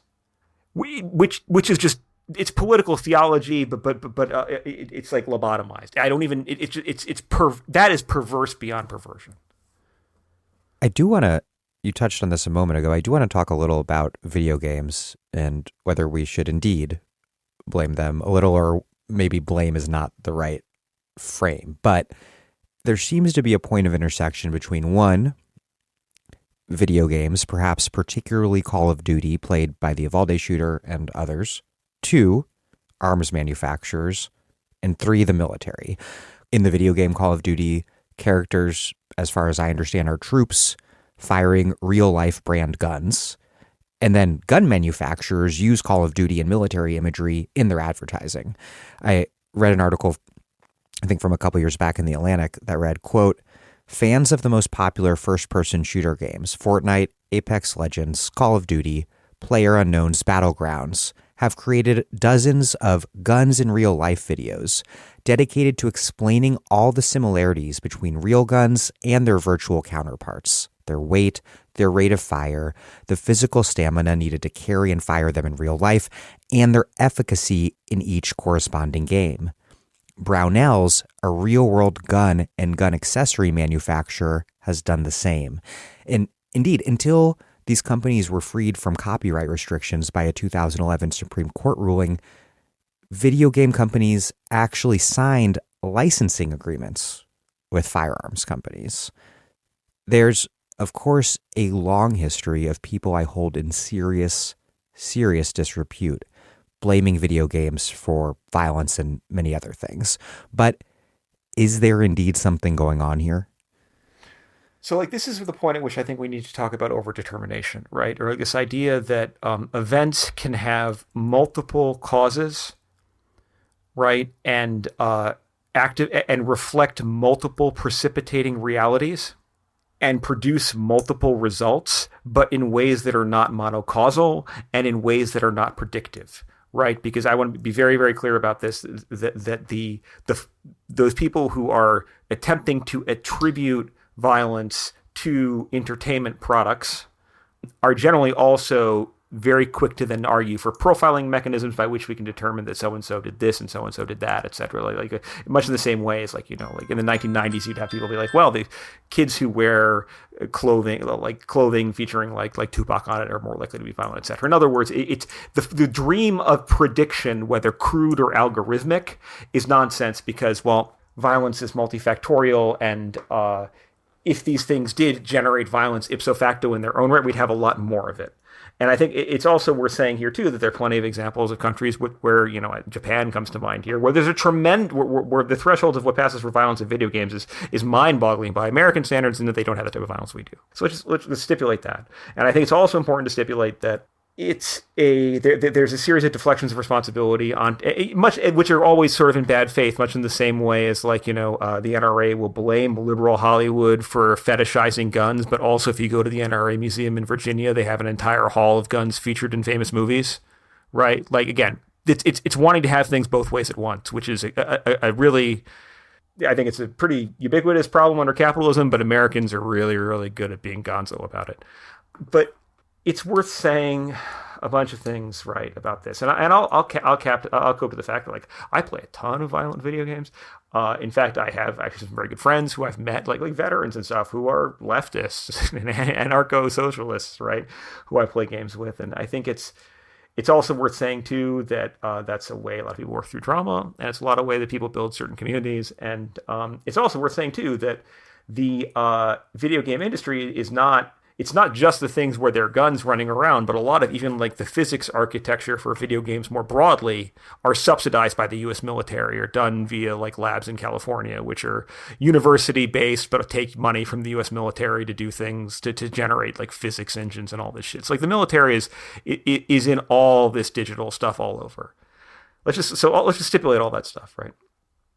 I mean, the thing for me at that point is, it is really hard to talk about, but it has to do with like this interface between the imaginary and the real, between like the domains of libidinal economy and these the imaginary scenes of like, how do you get to what makes a person a hero, what makes a person agential, and what is materially capable for them to use, right? I read the most recent manifesto, for example, of the Buffalo shooter, right? He has pages and pages of object fetishism about his gun loadout, right? In some ways, it's what you'd see on a forum post, but also what you see in a Tom Clancy novel about this is how he's going this scope versus that scope, all that shit. But there is this way in which, like, you could say, and I've heard people say this, and it's conspiratorial or not, I think it's worth sort of thinking for a little bit that, yeah, you know, we don't have a mandatory draft, right? And we don't have a widespread civilian military training program, but we do apparently have a very lively virtual world for training people to handle small arms, right? Of course, with certain limits. Right, like what you get, among other things, in Call of Duty, you can pick up ammunition and it's universal between different weapons, which is not real. Like there are ways in which that's cartoonish, but again, like it normalizes something. And there are people of certain persuasions who will see these games as just like murder simulators. What I think, though, is honestly more troubling about these franchises, right? And well, here, actually, no, there's two more things to say. The first, right, is that it's not like that's the primary red flag that we need to focus on, insofar as that red flags that are much more real and much more probative of violence get ignored all the goddamn time. Like the fact that these games are embedded in this context where people, instead of stepping outside once they're done playing the game into an actual embodied neighborhood community, there's nothing to be found there. And so it's moving from Call of Duty to, say, 4chan. Yeah. But also, I mean this. Yes, but also, I mean this in a much more that alienation is true. But also, I want to be very clear about this. Like, abuse of physical and emotional abuse of women is a much bigger predictive flag of this type of violence. It's almost ubiquitous among young men who go on to be mass shooters. Right? There's very little accountability or response to it. I'll give another example. Adam Lanza. Like, there were withdrawing guns in school, like, loved to play violent video games, design Doom levels, all that shit. Literally, a friend of his mother, of Nancy, told the police that 4 years before Sandy Hook, that I read this in a document dump. I'm not making this up. It's an FBI. The FBI has files on this. Told authorities Adam Lanza has access to an assault rifle and is going to use it to shoot up Sandy Hook Elementary School. The police did nothing because those guns belonged to Nancy. Right. So what I'm saying here is that, sure, this part, like the guns in these games are part of the imaginative surround, but there's actual physical harm that is so much more obvious and ignored, such that thinking about that as a precipitating factor when, like, I don't know, like the fact that the young man who was the shooter in Uvalde apparently had like a long history of threatening to rape young girls and nothing was done about it, seems to me to be more dispositive and more of an urgent problem. What do you make of mass shootings having taken on this meme-like quality, whereby it seems like shooters are following a script that gets rewritten over time, but a script that was first written in some ways at Columbine?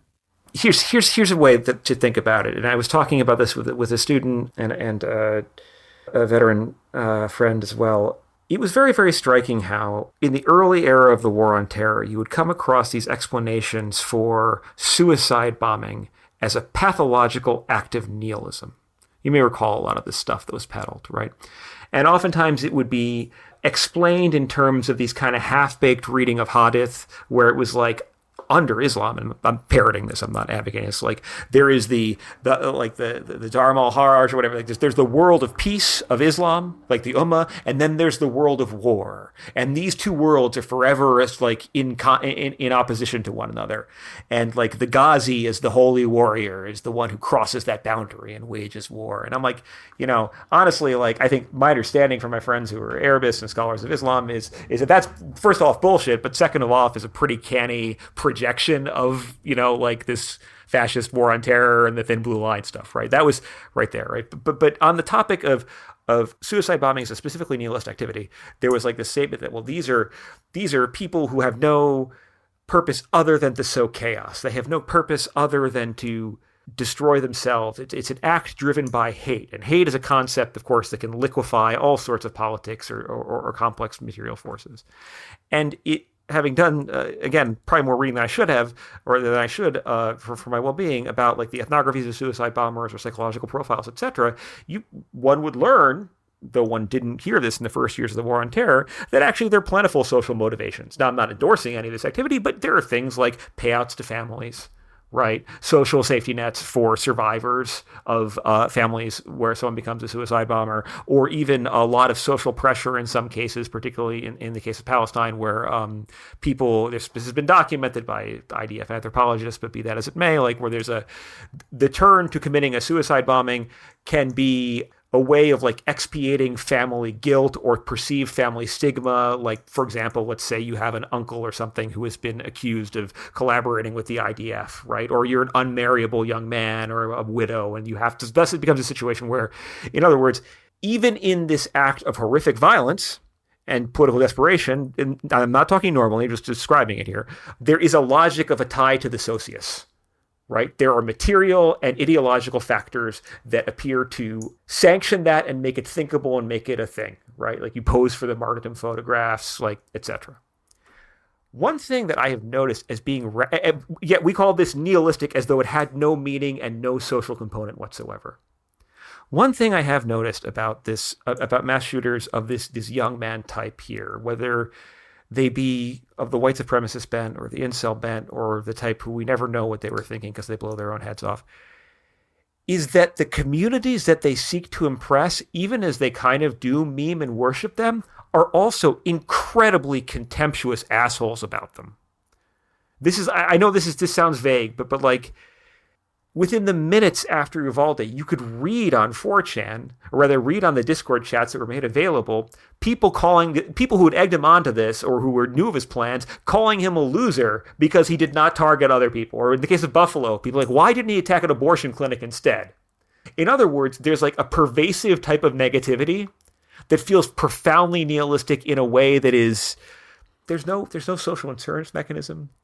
There appears to be a kind of like a solitude and a solipsism to that act, even as it's repeated. Not only is there no afterlife, but the people who you might think would celebrate you or benefit from your act literally like meme pissing on your grave even after you do it. And that, I think, to me that's not just inexplicable, but that I think indexes certain types of alienation that are really, really rotten. It's hard for me to figure out how to neatly classify or distinguish these mass shooting events. Both the Buffalo and Uvalde massacres fit into the gun problem category, but while massacres like the one in Buffalo fall into the political category of far-right racism, the Uvalde massacre does not, because the shooter did not have a properly political motivation. But does that distinction really hold up if both are linked to the same sick currents running through American society right now? Are they not all in some way fundamentally political? And even beyond that, beyond the ideas in a particular shooter's head, the whole logic of these shootings tends to have a pretty obviously reactionary and antisocial direction. Even their targets, schools, one of the more democratic institutions in American society, that seems to evince a reactionary impulse. Is there a hard distinction between political mass murders and those without clear ideological motivation? You know, I think we can be ambivalent about this and think about it in two ways at once, right? Productively, right? Like, on the one hand, yes, there are obviously mass murders that are stated as part of a political program, like that fucker in Buffalo being like basically self-identifying as a white supremacist and wearing like a Aryan symbolism and all that shit, right? Like neo modeled off the far right guy in New Zealand, who himself, if I recall correctly, was modeled off of Breivik. Yeah, exactly. Rocking the whole like great replacement, neo crusader, all that bullshit, like imagined community stuff, right? And yes, clearly they state their motivation, and as I've pointed out elsewhere, they state that motivation. Well, like how do I put this? Like, yes, it's political in the sense that it describes itself in political, but also like it's an 18-year-old pissant kid's manifesto and talking about demographics and like physiognomy and a whole bunch of memes and genetics and shit. It's just like they're written at the level of a shitty freshman paper that is, you know, would get an F if you were to be grading it, right? And that half of them are plagiarized. Like, it's political, yes, in the sense that it has certain political tropes, etc., but it's not like there's it's not a manifesto the way, like, I don't know, like the Communist Manifesto or like something by Schiller is. Like, it's not a manifesto in the sense of it having any literary or political depth, right? All these, I've read so many of these things, they're really basically the same regurgitated, tired, pastiche shit, right? So I think we should let's stipulate that.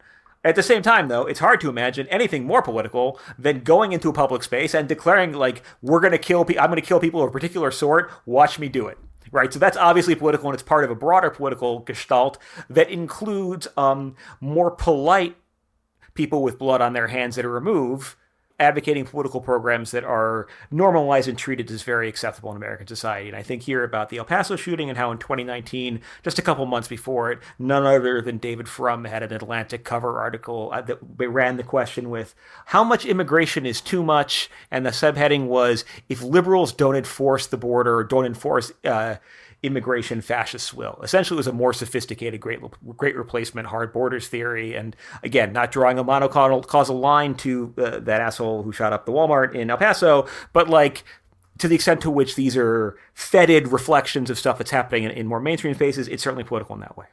More broadly, though, I think, and this gets at the, and we should also say too that the whether or not it's like abstractly political, judged by us as gatekeepers or observers on the outside, when you have a situation like El Paso where Latinx people who were wounded quite possibly didn't seek medical care, or African Americans in Buffalo might not be like black people in Buffalo might be scared to go to the store in the middle of a food desert as a result. Like they got the message as a political, like the raw political statement of ethnic eliminationism. That's political on the face of it. But more generally, and this gets at your question of like the politics of nihilism and the politics of differentiating between these other things. If murdering another human being isn't a fundamentally politically salient act, I have no idea what else could be. And this gets at the broader structures, the precipitating structures of political economy, libidinal economy, or what we could call necropolitics that are at play here, that perpetuate and underwrite all these shootings, right? Young men or men in crisis picking up weapons and seeking to vindicate their grievances by doing murder in public strikes at the socius. Yes, it erodes confidence in public space. But also, it is an expression of an entitlement to dispose of other human beings as objects and to wield violence as a way to express agency and power and satisfy grievances that is also present in a whole suite of other behaviors, above all in femicide, in domestic abuse, in sexual abuse, in the broader structure of what theorists might call like chiriarchy, like a whole system of domination. Right? So I think that we can think about, in the case of mass shootings in particular, too, these high-profile events as expressing in a public and, yes, exceptional, statistically speaking way, broader calculi and hierarchies of human disposability that are baked into our political system, normalized, and not treated as being newsworthy, and which happen every day. I'm Astrid Taylor, and you're listening to The Dig with Daniel Denver, a podcast for people who want to deeply understand the world and organize to change it. That's why you should support the show at patreon.com/thedig. This episode of The Dig is brought to you by our listeners who support us at patreon.com and by Haymarket Books. The Socialism Conference is back. The largest socialism conference in North America returns this September 2nd through 5th in Chicago, and registration is now live. Join hundreds of other activists, organizers, abolitionists, and socialists for 4 days of discussion and debate about radical politics, history, and strategy.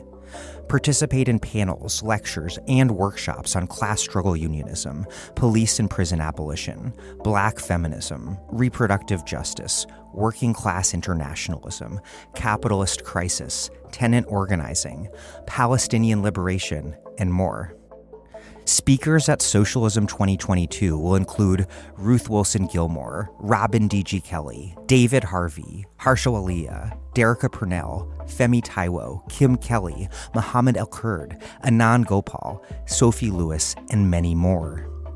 I will also be at the Socialism Conference recording a live episode of The Dig. I don't know about what or with whom, but it's going to be great, and I hope to see you there. The Socialism Conference is brought to you by Haymarket Books. Visit socialismconference.org to learn more and register today. Register before July 8th for the early bird discount. I know I'm going to get in trouble with any sort of gun nut listener for any way that I attempt to describe guns here, but what many people think of as military-style weapons became mainstream like never before after the 2004 expiration of the assault weapons ban. So this liberal gun ban made these guns all the more alluring. And then similarly, there's this pattern of gun purchases surging after mass shootings. And that's ostensibly about gun enthusiasts panicking, quite erroneously, that any given mass shooting will be followed by some sort of restriction on guns, which does not happen. But I feel like there's something deeper going on. There's this identity of gun owner that has emerged in recent decades and is complicated because, as we've discussed, Americans have been armed and dangerous from the get-go and even before they were Americans. And yet gun owners have really undergone this dramatic process of radicalization against any form of gun regulation whatsoever, combined with a process of radicalization in terms of what kind of firearms that gun owners want to shoot and own, and also in terms of just the overall worldview entailed by being a gun owner, which is really a process of identity formation, of gun owners sort of moving from becoming a class in itself to a class for itself. What is this identity? How did it come about, and what is its role today on the American right? If you ask people to self-identify as gun owners, and that's like one of the first things that they self-identify as, then, statistically speaking, they're going to be voting on the right? They're going to be conservative. They're going to be associated with, they're going to be registered Republicans or independents who lean right. And they're more likely than not to be white and men, right? That's like an empirical, there's data on this. And in some ways, actually, recent decades, past two in particular, have seen this trajectory such that ownership of guns, or more specifically, the willingness to identify as a gun owner, right, is a leading predictor of other political dispositions, specifically, rightward orientation. I do think, though, that it's worth thinking about with that in mind. It is kind of striking that the phrase gun owner as an identity category, right, owned amicably, but also one that people want to interrogate ethically, it's one of those few identities that you can buy. Right, in which a consumption of an object or consumption is a complicated term there, but purchasing something makes you a thing, right? You don't have jet ski owners, or I don't even like people who own sex swings, identify, if you follow me, that's not a legible, immediately given category where you're well, yeah, this is how I mean my other people as a XY owner. I see it's, you could be like a classic car enthusiast, but in a way the term gun owner suggests gun enthusiast. Yeah, it definitely suggests some sort of jouissance in terms of a relation to it. But yeah, it is. I mean, I think I don't recall if early in our conversation we talked about Blue Lives Matter type ideology, but that's another sort of I think those are cognate or similar types of formations, right? Where it's police officer or first responder is a job that you have, that you choose to have, which can then enjoy not just a protection from, in some states, from hate crime, protected status, but also all of these protections. Gun owners like this too, right? That's a thing you can buy that then stands in for a whole assemblage of other politics.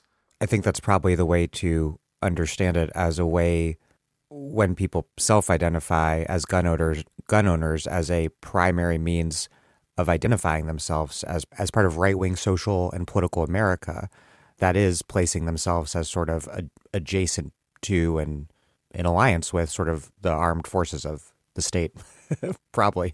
I mean, you could probably make some. I mean, for the purposes again of a discussion that we're having within the ambit of the left to attempt to understand this other, I think if there is a monolithic block of if we, and this is crude, but if there is a monolithic block of gun owners whose ideology we want to unpack in that phrase, we can see that as being an entire politics that's about the gun, right? And the politics that centers around the gun, or the gun is it's paradoxical, right? In a way that the blue line is also a kind of paradoxical thing, where it's both the limit case but also the thing that makes possible the whole system, right? The gun, in a lot of accounts and a lot of the narratives you get, both about how the state is formed, but also the circumstances in which the individual needs the gun, is both the thing that you have to have when the state fails, right? When there's a burglar coming through your window, when the police are always 20 minutes too late, but also they're the things that the state has to protect. There's a whole series of aporias and contradictions there that are resident in this, and they all come down to basically building a politics around the limit case of the failure of politics, or on politics as a basic act of exclusion and violence. At the same time, of course, the martial culture of paramilitary politics is not just the domain of a white supremacist right wing, although I think that is probably the majority of that culture at the moment. It's also historically been taken up by many in the Black freedom struggle, from the American Civil War and Reconstruction to various efforts at self-defense. And at the height of the Black Power movement, even organized political militias.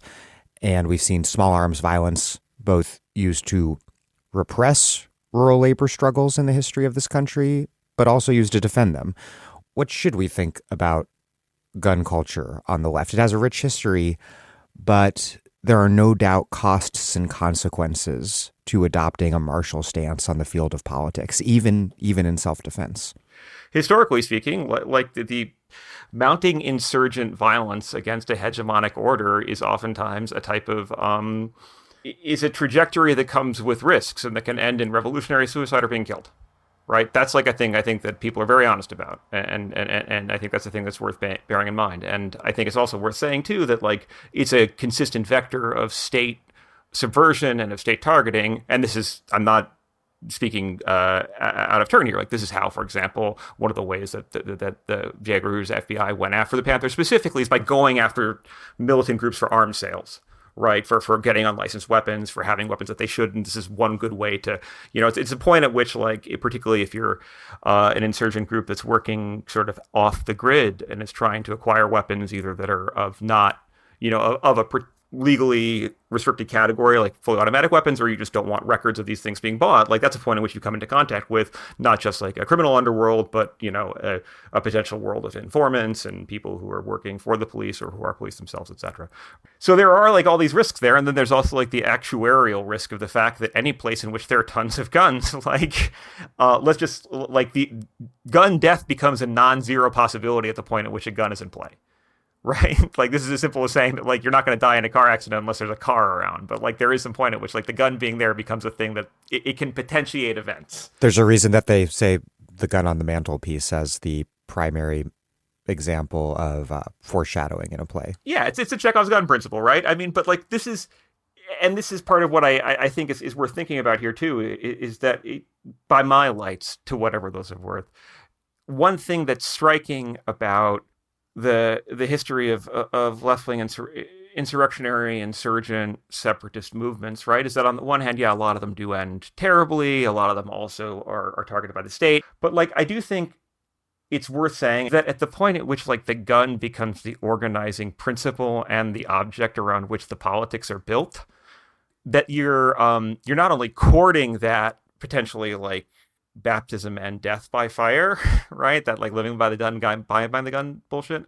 But also you're kind of neglecting the other aspects of what I think would make any insurgent revolutionary left-wing program worth like contemplating, which is namely an ethos of community care and uplift and other practices and other objects and other ways of like relating that are not just about guns, right? That are not just about the limit case scenario of being attacked by the state, that are about, like food programs, right? Or, like plowshares, we want to be biblical about it, right? But I think that there is some point at which like, and this is worth talking about, but it's a difficult thing to talk about, that people think, there are a lot of people in this country of a variety of political persuasions, but I've encountered leftists who do this, and it always kind of troubles me, who seem to think that it's like simply having the gun and going into the woods with a bunch of people and like, this is what we're going to do with our guns, and here's the gun I want, and this is how you shoot this gun. Like, if that's the entirety of the ministry, right? I just take that as a kind of like tragic, in some ways, is at the very least is risking a tragic mirroring of the hegemonic logic of like, well, it's just you and the gun, and you're going to make things happen, and that doesn't.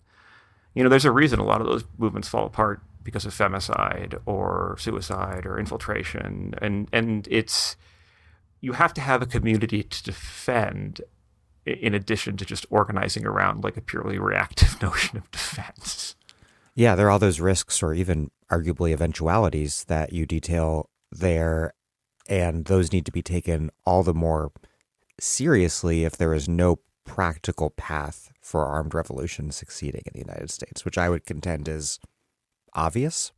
I mean, it is obvious, but it's also like there's this tragedy here where it's like, I think holistic alternatives to the state or some sort of path forward or some sort of change is actually not that obvious, or at least it's not as obvious and at hand as breaking things, killing things, or buying a gun, right? And I think to the extent to which, and here I think about all these people who may not be very political, right? Who don't identify as gun owners, but who are like, they have to deal with abusive partners who they're terrified of, and who maybe one of them's a cop, right? And they can't count on the state to protect them, and they know the risk, but they're going to buy a gun anyways because that's like their choice.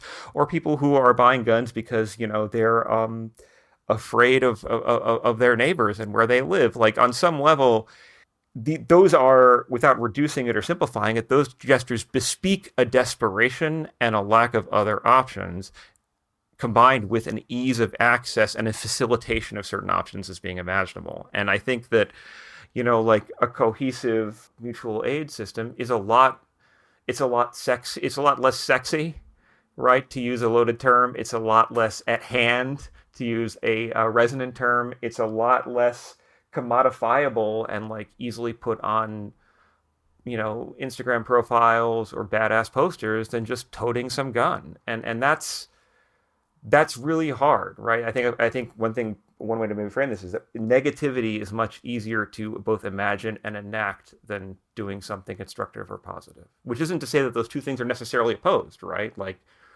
I use the example of lunch programs in particular because like that's one of those legacy programs of the Panthers, right? And that is one that was for them alongside, I think, for at least for many of them, alongside their other advocacy. But it's worth noting that a lot of them being shot to death, and not just by the police. But the negative vibes are indeed really powerful ones right now. And a lot of people are invoking this notion that America is attempting to commit suicide, or in more straightforwardly Freudian terms, whether people know the Freudian theory behind it, that America has a strong death drive, all amidst this commitment to doing next to nothing in terms of what needs to be done to forestall climate catastrophe, the pandemic. I feel like these recent shootings have just punctuated this long-standing sense, particularly since the beginning of the pandemic, that this country is dedicated to self-destruction. And you've written a lot on this. What did Freud mean by the death drive? How might that concept help us understand this country's increasingly bleak social political reality and people's societies, the states, kind of everything's commitment to doubling down on that bleak social and political reality?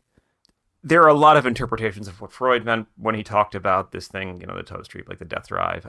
There is a way in which it's not entirely clear what he meant, and he's very contradictory about it. And part of what makes this such a recurrent and fertilely like generative concept for a lot of subsequent theorists, psychoanalytic and otherwise, in Freud's wake, is the way in which it's a concept that can do a lot of work and that can mean a lot of things. Some of them very, very ugly and scary, and others possibly even liberatory and weird. In a kind of different way, but like to historicize and define the term within the context of the Freudian sort of like output, it's a concept he sort of articulates in the wake or simultaneous to the end of the First World War, right? And as he attempts to, in this book, which people can, I encourage people to read. It's a very strange little book, but Beyond the Pleasure Principle, which is two books at once, sort of like this is how I would read it, right? The first bit is an account of him having to clinically and therapeutically encounter people who are suffering from what, to use the terminology of the contemporary present, we would call like PTSD, right? People who appear to be haunted in a very real way by these repetitive, unbidden memories, or memories, even a difficult word because like it's a disassociated memory, right? Memory sometimes implies a cohesion, but the way in which certain types of events that are near death, or whether for themselves or for those around them, that these memories keep coming back. These are people who are quote unquote shell-shocked from World War I, right? Yeah, and these are people who challenge Freud's theories of both pathology and of like psychology more generally, of how the human mind is built, insofar as that they appear to be kind of stuck, right, on this one episode, right, or on some sort of moment, and that a lot of the symptoms that Freud would otherwise have seen in people who we would call as suffering from hysterical neuroses, or who we would now call as having like conversion disorders, resemble those symptoms, right? They're having fainting spells, they're seeing things that aren't there, they're losing the ability to speak, they're developing sort of blindness, even when there is no nerve damage to their optic nerves, etc. But in the context of the Austro-Hungarian Empire and the Prussian state in like 1918, you don't get like ushered to the fainting couch and accommodated. You have an officer telling you to pick up a gun and to throw a grenade or not, and you get shot. And these people will get shot. they're not faking it. They're not malingering, right? They're problems which are psychic in nature, right? To the extent to which they don't have like a clearly definable organic cause, nonetheless are real enough that it causes them to die. It causes them to be killed and causes them to have like remarkably tragic life trajectories thereafter, right? And where Freud goes from this is basically to produce this very complicated vision and contradictory vision of how the mind relates to negative stimuli or to overwhelming negative stimuli. And he mythologizes this into starting to think about like a countervailing principle to the desire to create, to build, to reproduce, to create the new, right? What otherwise would be called like a libido theory, right? A desire towards, or rather a drive to attach, to reproduce, etc. Like this sounds weird, but like it's also like I should say, like, this is the most, it starts in a clinical space, but it goes towards philosophical, existential, properly, like, almost theological stakes. Like, this is the close as psychoanalysis gets to what you might call an apophasis, which is the language to talk about things where language itself fail. But, like, what he basically argues from this is this kind of complicated, this idea that things can befall the human mind such that the human mind can be, or the human person, rather, can be so stuck, but also continually returning in this movement towards the past, this continual like return of the repressed past in a way that's destructive, but that also produces a destruction in the future and a kind of stasis in the present, produces this kind of conceptual constellation that other people use to talk about things like social inertia, about the appeal of suicide under certain conditions, or the fetishes of violence. I think it's pretty fucking useful for thinking about trajectories of like continually maintaining borders, conceptual and otherwise, over to the point at which things within the thing that's being preserved are actually destroyed. The ways in which extensions or projections of self or desires to exert power actually produce a weakening within and an ultimate like turn back into a destruction of the self.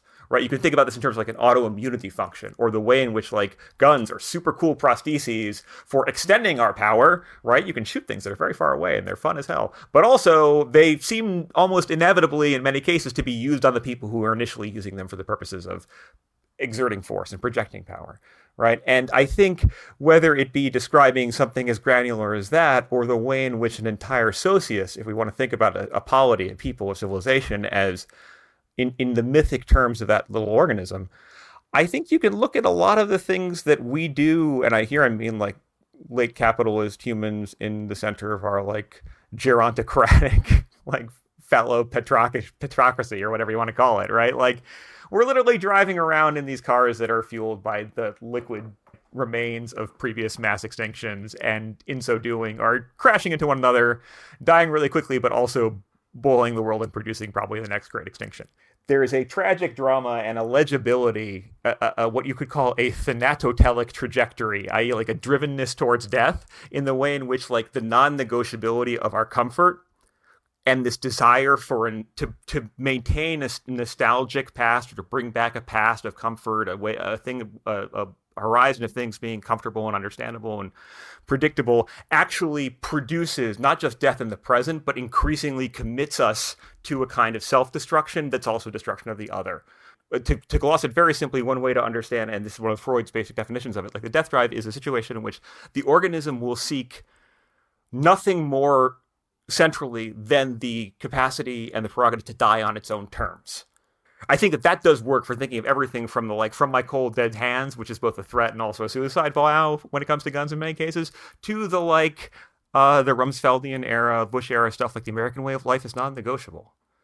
Right? I think we're wedded to comfort, and the idea of doing things that might disrupt that comfort or that might challenge that comfort is experienced as more existentially threatening and is less imaginable than the sort of disavowed and widely understood inevitability of that if we don't change, we're all going to die. There's this intense focus on comfort, but it's almost comfort within quotations because we don't really enjoy it. We never get to enjoy the Club Med or cruise ship all-you-can-drink bracelet because we're always already hungover. We hate it, but we're non-negotiably committed to the misery. In this desire to return to some mythic normal, even if the attempt to do so is killing us, can we see the death drive operating not only on the frothing MAGA far right, but also among the shell-shocked, this is not normal, follow the science center left. And if it does indeed pervade the broader body politic beyond the right, why is it that the MAGA-fied Republican Party has found itself to be so talented at tapping into these sick and violent vibes coursing through the country?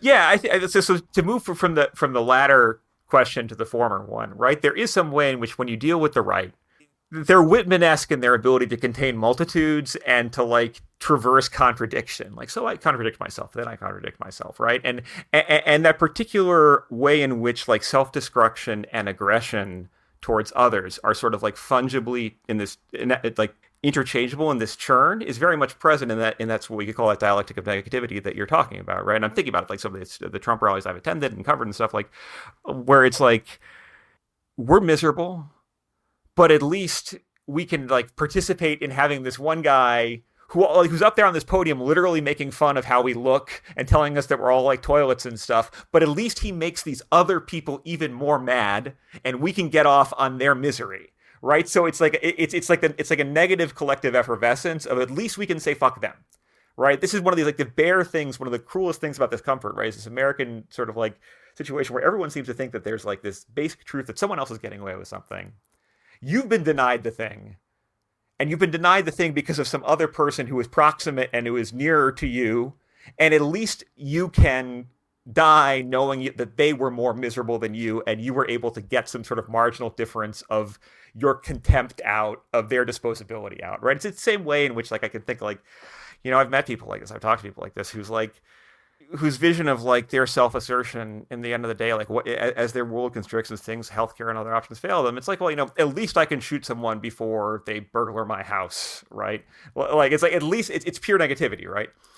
And I think that's the right it taps into that in some way, right? It can tap both the libidinal landscape of that, and they deploy this imaginary in a way that is that like they've internalize the postmodern maxim of like the floatingness of the mutability of the signifier and all this. They're like, fuck it, they'll say anything because it's about artifices of power and language that comes afterwards. The relationship of like the liberal center to this is a little more complicated because it involves this sort of appeal to a third, or like this kind of like self-abdicating relation to pleasure, where the pleasure is like, well, we're not, for them the cruelty is the point. For us, the process, even though it's cruel, and even though we hate the process is the point. The center wants to just will the superego back into being in American politics. Yeah, and it sort of performs the superego, this Freudian concept of like it's the internalized conscience and authority figures from otherwise, right? It's the dad at the head of the table, it's the teacher at the head of the class, it's the judges of history. It's some sort of like reverenced authority figure who you identify with through sort of like your own self-abnegation. It's like, well, you know, all these Trumpites, they're gross clowns. Like, look at the ways they contradict themselves. Look how horribly they revel in cruelty. But we talk about what's realistically possible.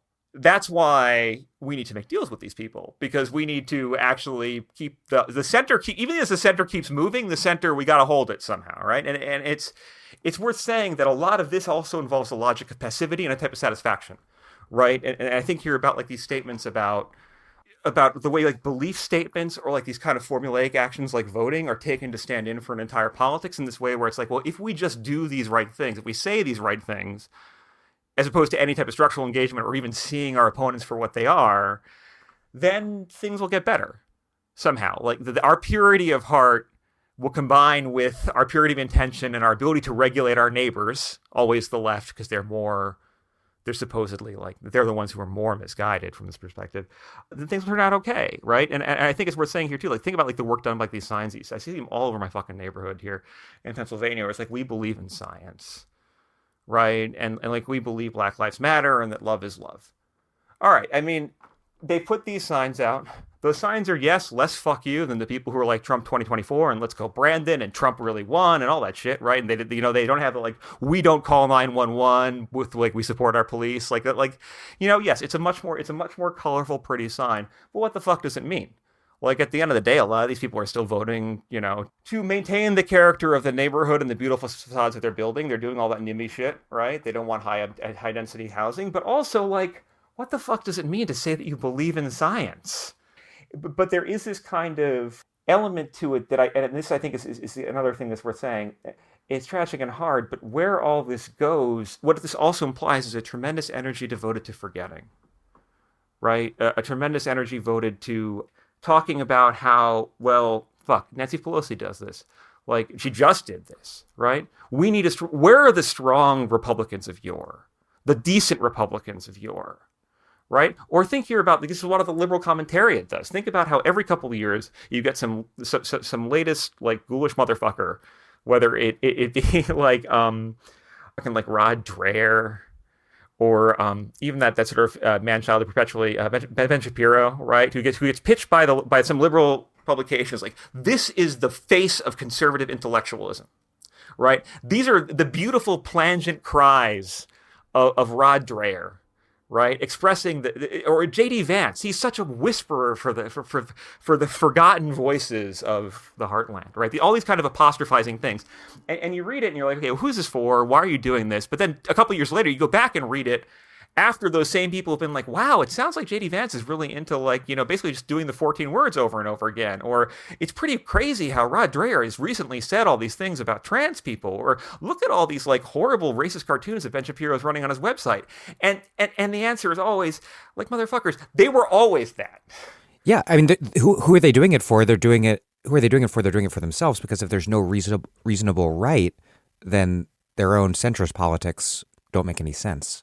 That's exactly right. It's about a continual, betrays the fact that ultimately they have much more in common in terms of a common vocabulary and also shared material interests with these right-wing figures, but also that, like, what they're getting out of this is the satisfaction of being the gatekeeper, of being the ones who are, like, looking over the deck chairs being arranged on the deck of the Titanic and being like, this is fine, this is the process, it'll sort itself out.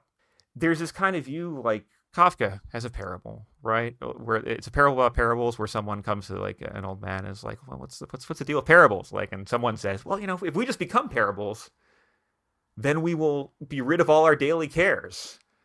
And, that's of course, you can't become a parable, but there is some point at which, like, I feel like a lot of these commentators are like, well, if we just continually be the ones who are anointing the face of right-wing respectability, if we're continually in this position of maintaining the machine, of, like, holding this non-existent center, then we'll always be there. They'll always need us, right? We're going to live forever in the realm of takes. We're going to become takes ourselves.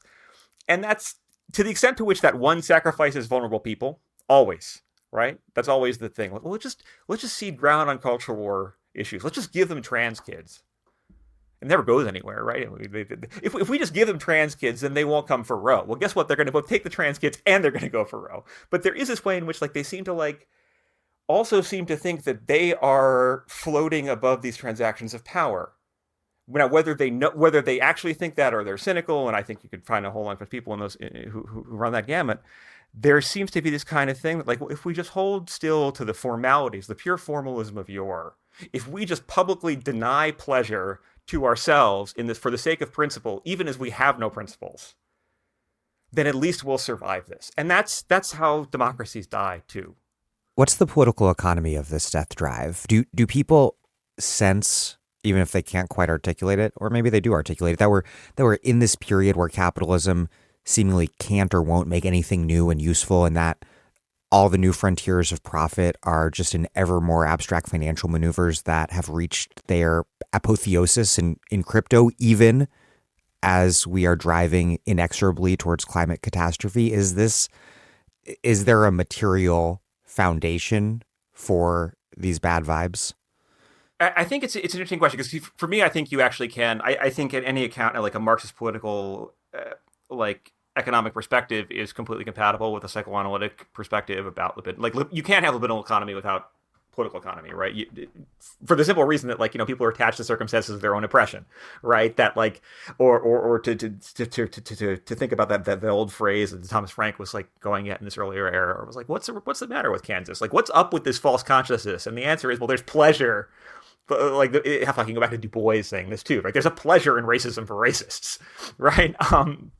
To think about like the motive satisfaction and the way in which like libidinal satisfaction can actually lead people to make material decisions and have material impacts, that's worth thinking about, right? And the point at which like, like completely fictive financial products are being like mined. I've seen this bit where they're putting Bitcoin mining facilities directly atop oil wells, right? They're just like burning the fuel. It's absurd, right? But like, I do think that there's this thing about capitalism in its contemporary form, but also in the way in which it's always sort of been articulated, in its earlier, mercantilist and transatlantic incarnations. It's that death is both incredibly monetizable and life is so cheap, but the nature of like the capitalist imaginary and the desire to expand and increase doesn't allow for, or at least encourages people not to think about their own deaths, right? Capital like Cthulhu lives forever, and it's deathless in that way that only like the undead thing can be. And I think about like when you think about like what passes for the fantasies or like the life projects of some of our supposedly greatest innovators and like our most successful people. I think you're on Jeff Bezos, Elon Musk, those motherfuckers, right?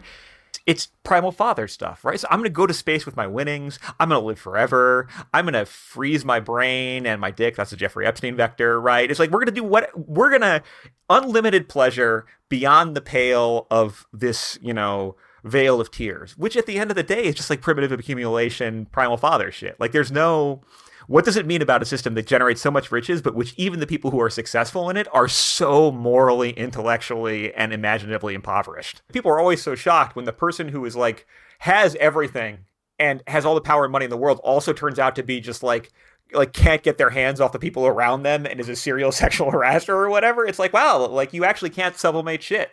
Like you're at the top of the pyramid and you're still there's no transformation of like the human in this. There's no like heightened degree of relationality. There's no depth or again, like awareness of fragility or empathy that might come from being aware that you are a finite being who's going to die. Instead, it's immortality projects and a ton of rape. And it's like, it's crazy, right? I don't mean crazy in like a stigmatizing way. I mean like it's madness. Right. And it's madness as like an output of a particular type of reason. Right. It's the madness of economic reason, but it's also the madness of a type of primitive accumulation in this neo-techno-feudal mode. It's heartbreaking. I don't know what like the outside of it is or how to deal with it. Though, I mean, Freud does say that, he does have some parables about how the primal father gets dealt with. Right. Like there are some outcomes there you can consider. But there is a way in which like it is all so clearly terminal. And all these products are so derivative. And we ask, like, what are these people making? And the answer is, well, they're making just more. They're making either notional abstractions or things that will allow you to, like, hyperloop more away from other people or, like, put the car on AI. Or in other ways, like, to increase this type of monadized false self idea. But the real deal with it just seems to be that, like, their whole job is to launder into abstraction and into baubles of cheap pleasure, ever increasing misery, right? To mystify widespread precarity into something that is good because you could have it, or maybe you could have it for a little while. And I feel like that's also kind of this is a dark mirror of like what we were talking about, like that lanyard class stuff earlier, right? Like think about all the ways in which like there's this kind of like, democracy is good because you have more choices than ever, albeit for things that you can't afford. But, you have choices for candidates who don't. You have to affirm those choices, right? Even though they're, the people you're voting for don't give a shit if you live or die. And also capitalism is great because you can buy even more things that are built for planned obsolescence than ever. Like flat screen TVs are cheaper than ever. And so is this the political economic architecture of the American death drive? I think so. I think it's also to the extent to which like, and I'm with Freud and his hatred of America as like a quintessence of a type of capitalism, right? This odd combination of righteousness with sleaziness, of like pieties with a worship of money, with a perverse fixation on like a family romance of manifest destiny combined with just complete indifference to anything of transcendent like long-term social value. But like it does feel like I think where I want to go with all this is like this way in which like, and this is I think the other side of thinking about the death drive. It can be liberatory, and there are some thinkers who do this. Lacan does this if you want to read him this way. But like one thing to think about the death drive in political, economic, and libidinal terms, one thing that does for us is it allows us to think about waste as production, the destruction of people, not as externalities, but also the production of all this garbage, this wasteful stuff, as being actually an output of energy that serves some sort of purpose. Right. And I think once you start thinking about that, and that you consider that the person might be really terrible. Right. For me, like, I think like this is what the Gunpower stuff is also about doing. Like, I'm trying to read the U.S. Or this current mess of institutions and markets currently known as the U.S. as a giant machine for producing guns and bodies. Right. Like, if you do that, you get a sense that actually all this stuff is radically contingent. Like, it may weigh on us, like the tradition of generations, in this terrible way. Right. But it is like a whole lot of cultural production that's being squandered. That's being done, that's being wasted in repetition, that's being all deployed towards like the naturalization of its own contingency is inevitable, even if that kills us all. I think once you can look at the contingency of that, even if you don't, truck with any of these theories in any sort of way beyond their functionalism and their utility for seeing that, then maybe that opens up something, right? Maybe you can ask for more. Maybe you can envision things being otherwise. But that, like, I think that there is some way in which the very desperation and impoverishment of what passes for our libidinal, like political imaginary, but also like our libidinal economy, and the way in which, like, historically speaking, when people talk about how the foundations of our economy are so strong, they're really signaling that it's fucking built on nothing. That those are signs of desperation that, point to the fact that maybe it could go differently, right? This is the vision of the death drive as being like a total severing of what came previously and a rejection of all this falsely naturalized stuff as being natural and inevitable. There is no fucking reason why people who have, more money than God should exist, or why they should be viewed as somehow apexes of the human condition or of human perfection. Right? There is no reason why having an economy should require the sacrifice, like whatever the fuck it means to have an economy, right? Should require the sacrifice of vast categories of workers. There is no reason why owning a gun should be a thing that like grants you security, and even if it means that at the end you get owned by the gun itself, right? Like, there's no reason for any of that shit. And I think that thinking about the diminishing returns of pleasure, but also the sheer desperation of that system, can open up new possibility. Low carbon leisure could make us so much happier, but we're committed to the consumption of certain sorts of manufactured petroleum products that we may very well throw away in not too long after we buy it. I think like a broaderly Freudian like vision of civilization here that might be helpful is just that, like, a lot, like, look, some like rules, hierarchy, maybe that's very necessary for some things, right? Like, Freud has some lines about this where he's like, well, you teach kids not to like torture animals. Right? You tell kids not to like randomly drop their pants in public. Like, you got to do some things because we're not Cartesian cogitatos. We're not behind the veil of ignorance. We're not, like brains in a vat, despite the fever dream fantasies of people like Elon Musk. Like, we're all differently abled and only able temporarily at best, and we're dependent upon one another in these things called families, right? Which, can change or whatever, but they're still like, we come into being in time, we're mortal and finite. Because we have all these things, you probably need some structuring principles. You probably need to protect people. You need to encourage certain types of behavior and discourage other types of behavior. I think there's a place for that. But then the corollary to that argument is that a lot of what is normalized as behavior, right? A lot of these relations that are naturalized, a lot of these relations to yourself, to your own body, to the bodies of others, right? To the idea of difference, etc., comes back in this superadded way, in this as like what other theorists might call like a surplus repression, right? Like, there's no reason why, I don't know, and I'll go back to that example that Freud gives of like the regulation of what he calls infantile sexuality, right? Like telling like your 5-year-old that they should put that away at the moment, right? That's not something you do in public. That may be very necessary because you don't want your kid growing up to be, I don't know, fucking Louis C.K. or something, right? That may be necessary, but there's a super added element in which we also have these bizarre prohibitions and disavowals, such that we have to go the extra mile and talk about how teachers are actually all groomers, and we have to, like, protect our kids from terrifying others who are outside, right? In other words, like, a lot of the constitutive bonds of civilization involve these trade-offs where, like, we do a little bit of repression, but then we take it a little too far, right? Or way too far. And it produces new conditions of suffering, right? Much in the same way as a lot of people like every artifact of civilization is also a sign of a certain type of transformed barbarousness. This idea that certain types of repression always has this other element of awfulness. To give another example that may be helpful here, like we have amazing technological developments like soap, like we have hygiene, but we also have, I don't know, like as a symptom, people can like wash their hands until they bleed.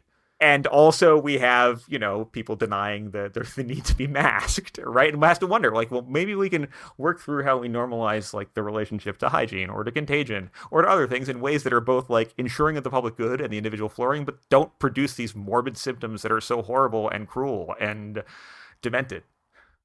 Although it's rare, after certain shootings, notably Parkland, I think there's a new wave of activism that emerges. What sort of advice would you like your work to impart or at least suggest to that layer of young activists concerned with reducing gun violence? What sort of horizon do you think that they are or should be fighting for? I think for me, and what I would just like ask people to consider is that there is no... these terms that seem received, right? The terms in which you have to deal with an issue, right? The fact that like the problem of social violence has to be segmented into gun violence and gun control, which means cops, or the way in which like talking about happiness and well-being becomes a conversation about what you can or can't say about mental illness and stigmatization, etc. Like that a lot of these pitfalls and traps are discursive and they're not real in the world in the sense of being eternal, essential things. Like we talked earlier to begin with about how like the phrase gun control isn't in the fucking Constitution and it doesn't really matter until the 50s or 60s. Second Amendment scholarship does not really show up until the 50s or 60s. Right. And yet now you have millions of Americans understanding themselves in relation to these concepts and terms. And on the one hand, that's depressing and sad. But on the other hand, that points to like, like if we want to be a little Gramscian about it, we could talk about it as a hegemony of common sense, right? Which can change. Certain terms become, through political activism, through being rejected, through being interrogated, through being tested against emergent and changing political realities, no longer have to be the terms by which people describe situations, by which people intervene in situations, by which people understand themselves.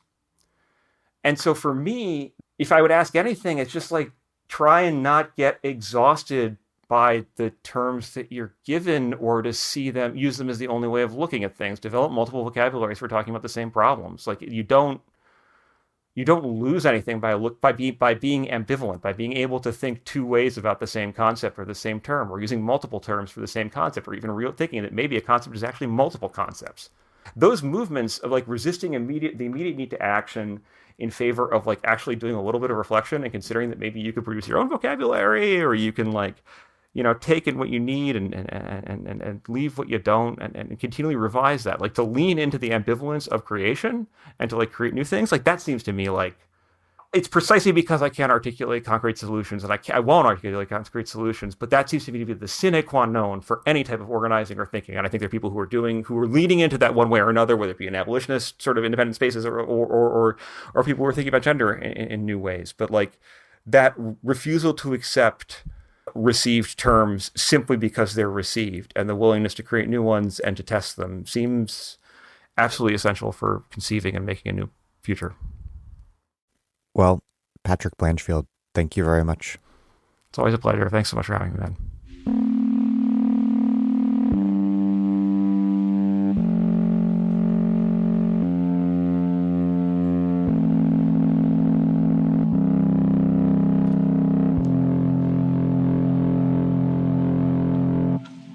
Patrick Blanchfield is a journalist, critic, and associate faculty member at the Brooklyn Institute for Social Research. His book, Gunpower, The Structure of American Violence, is forthcoming from Verso.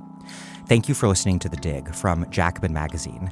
As Marx once said, in what Pat Blanchfield finds to be an excessively technologically determinist observation, gunpowder blew up the nightly class, while other podcasts similarly interpreted the world in various ways. Our point is to change it. We're posting new episodes every week. The Dig was produced by Alex Lewis, music by Jeffrey Brodsky.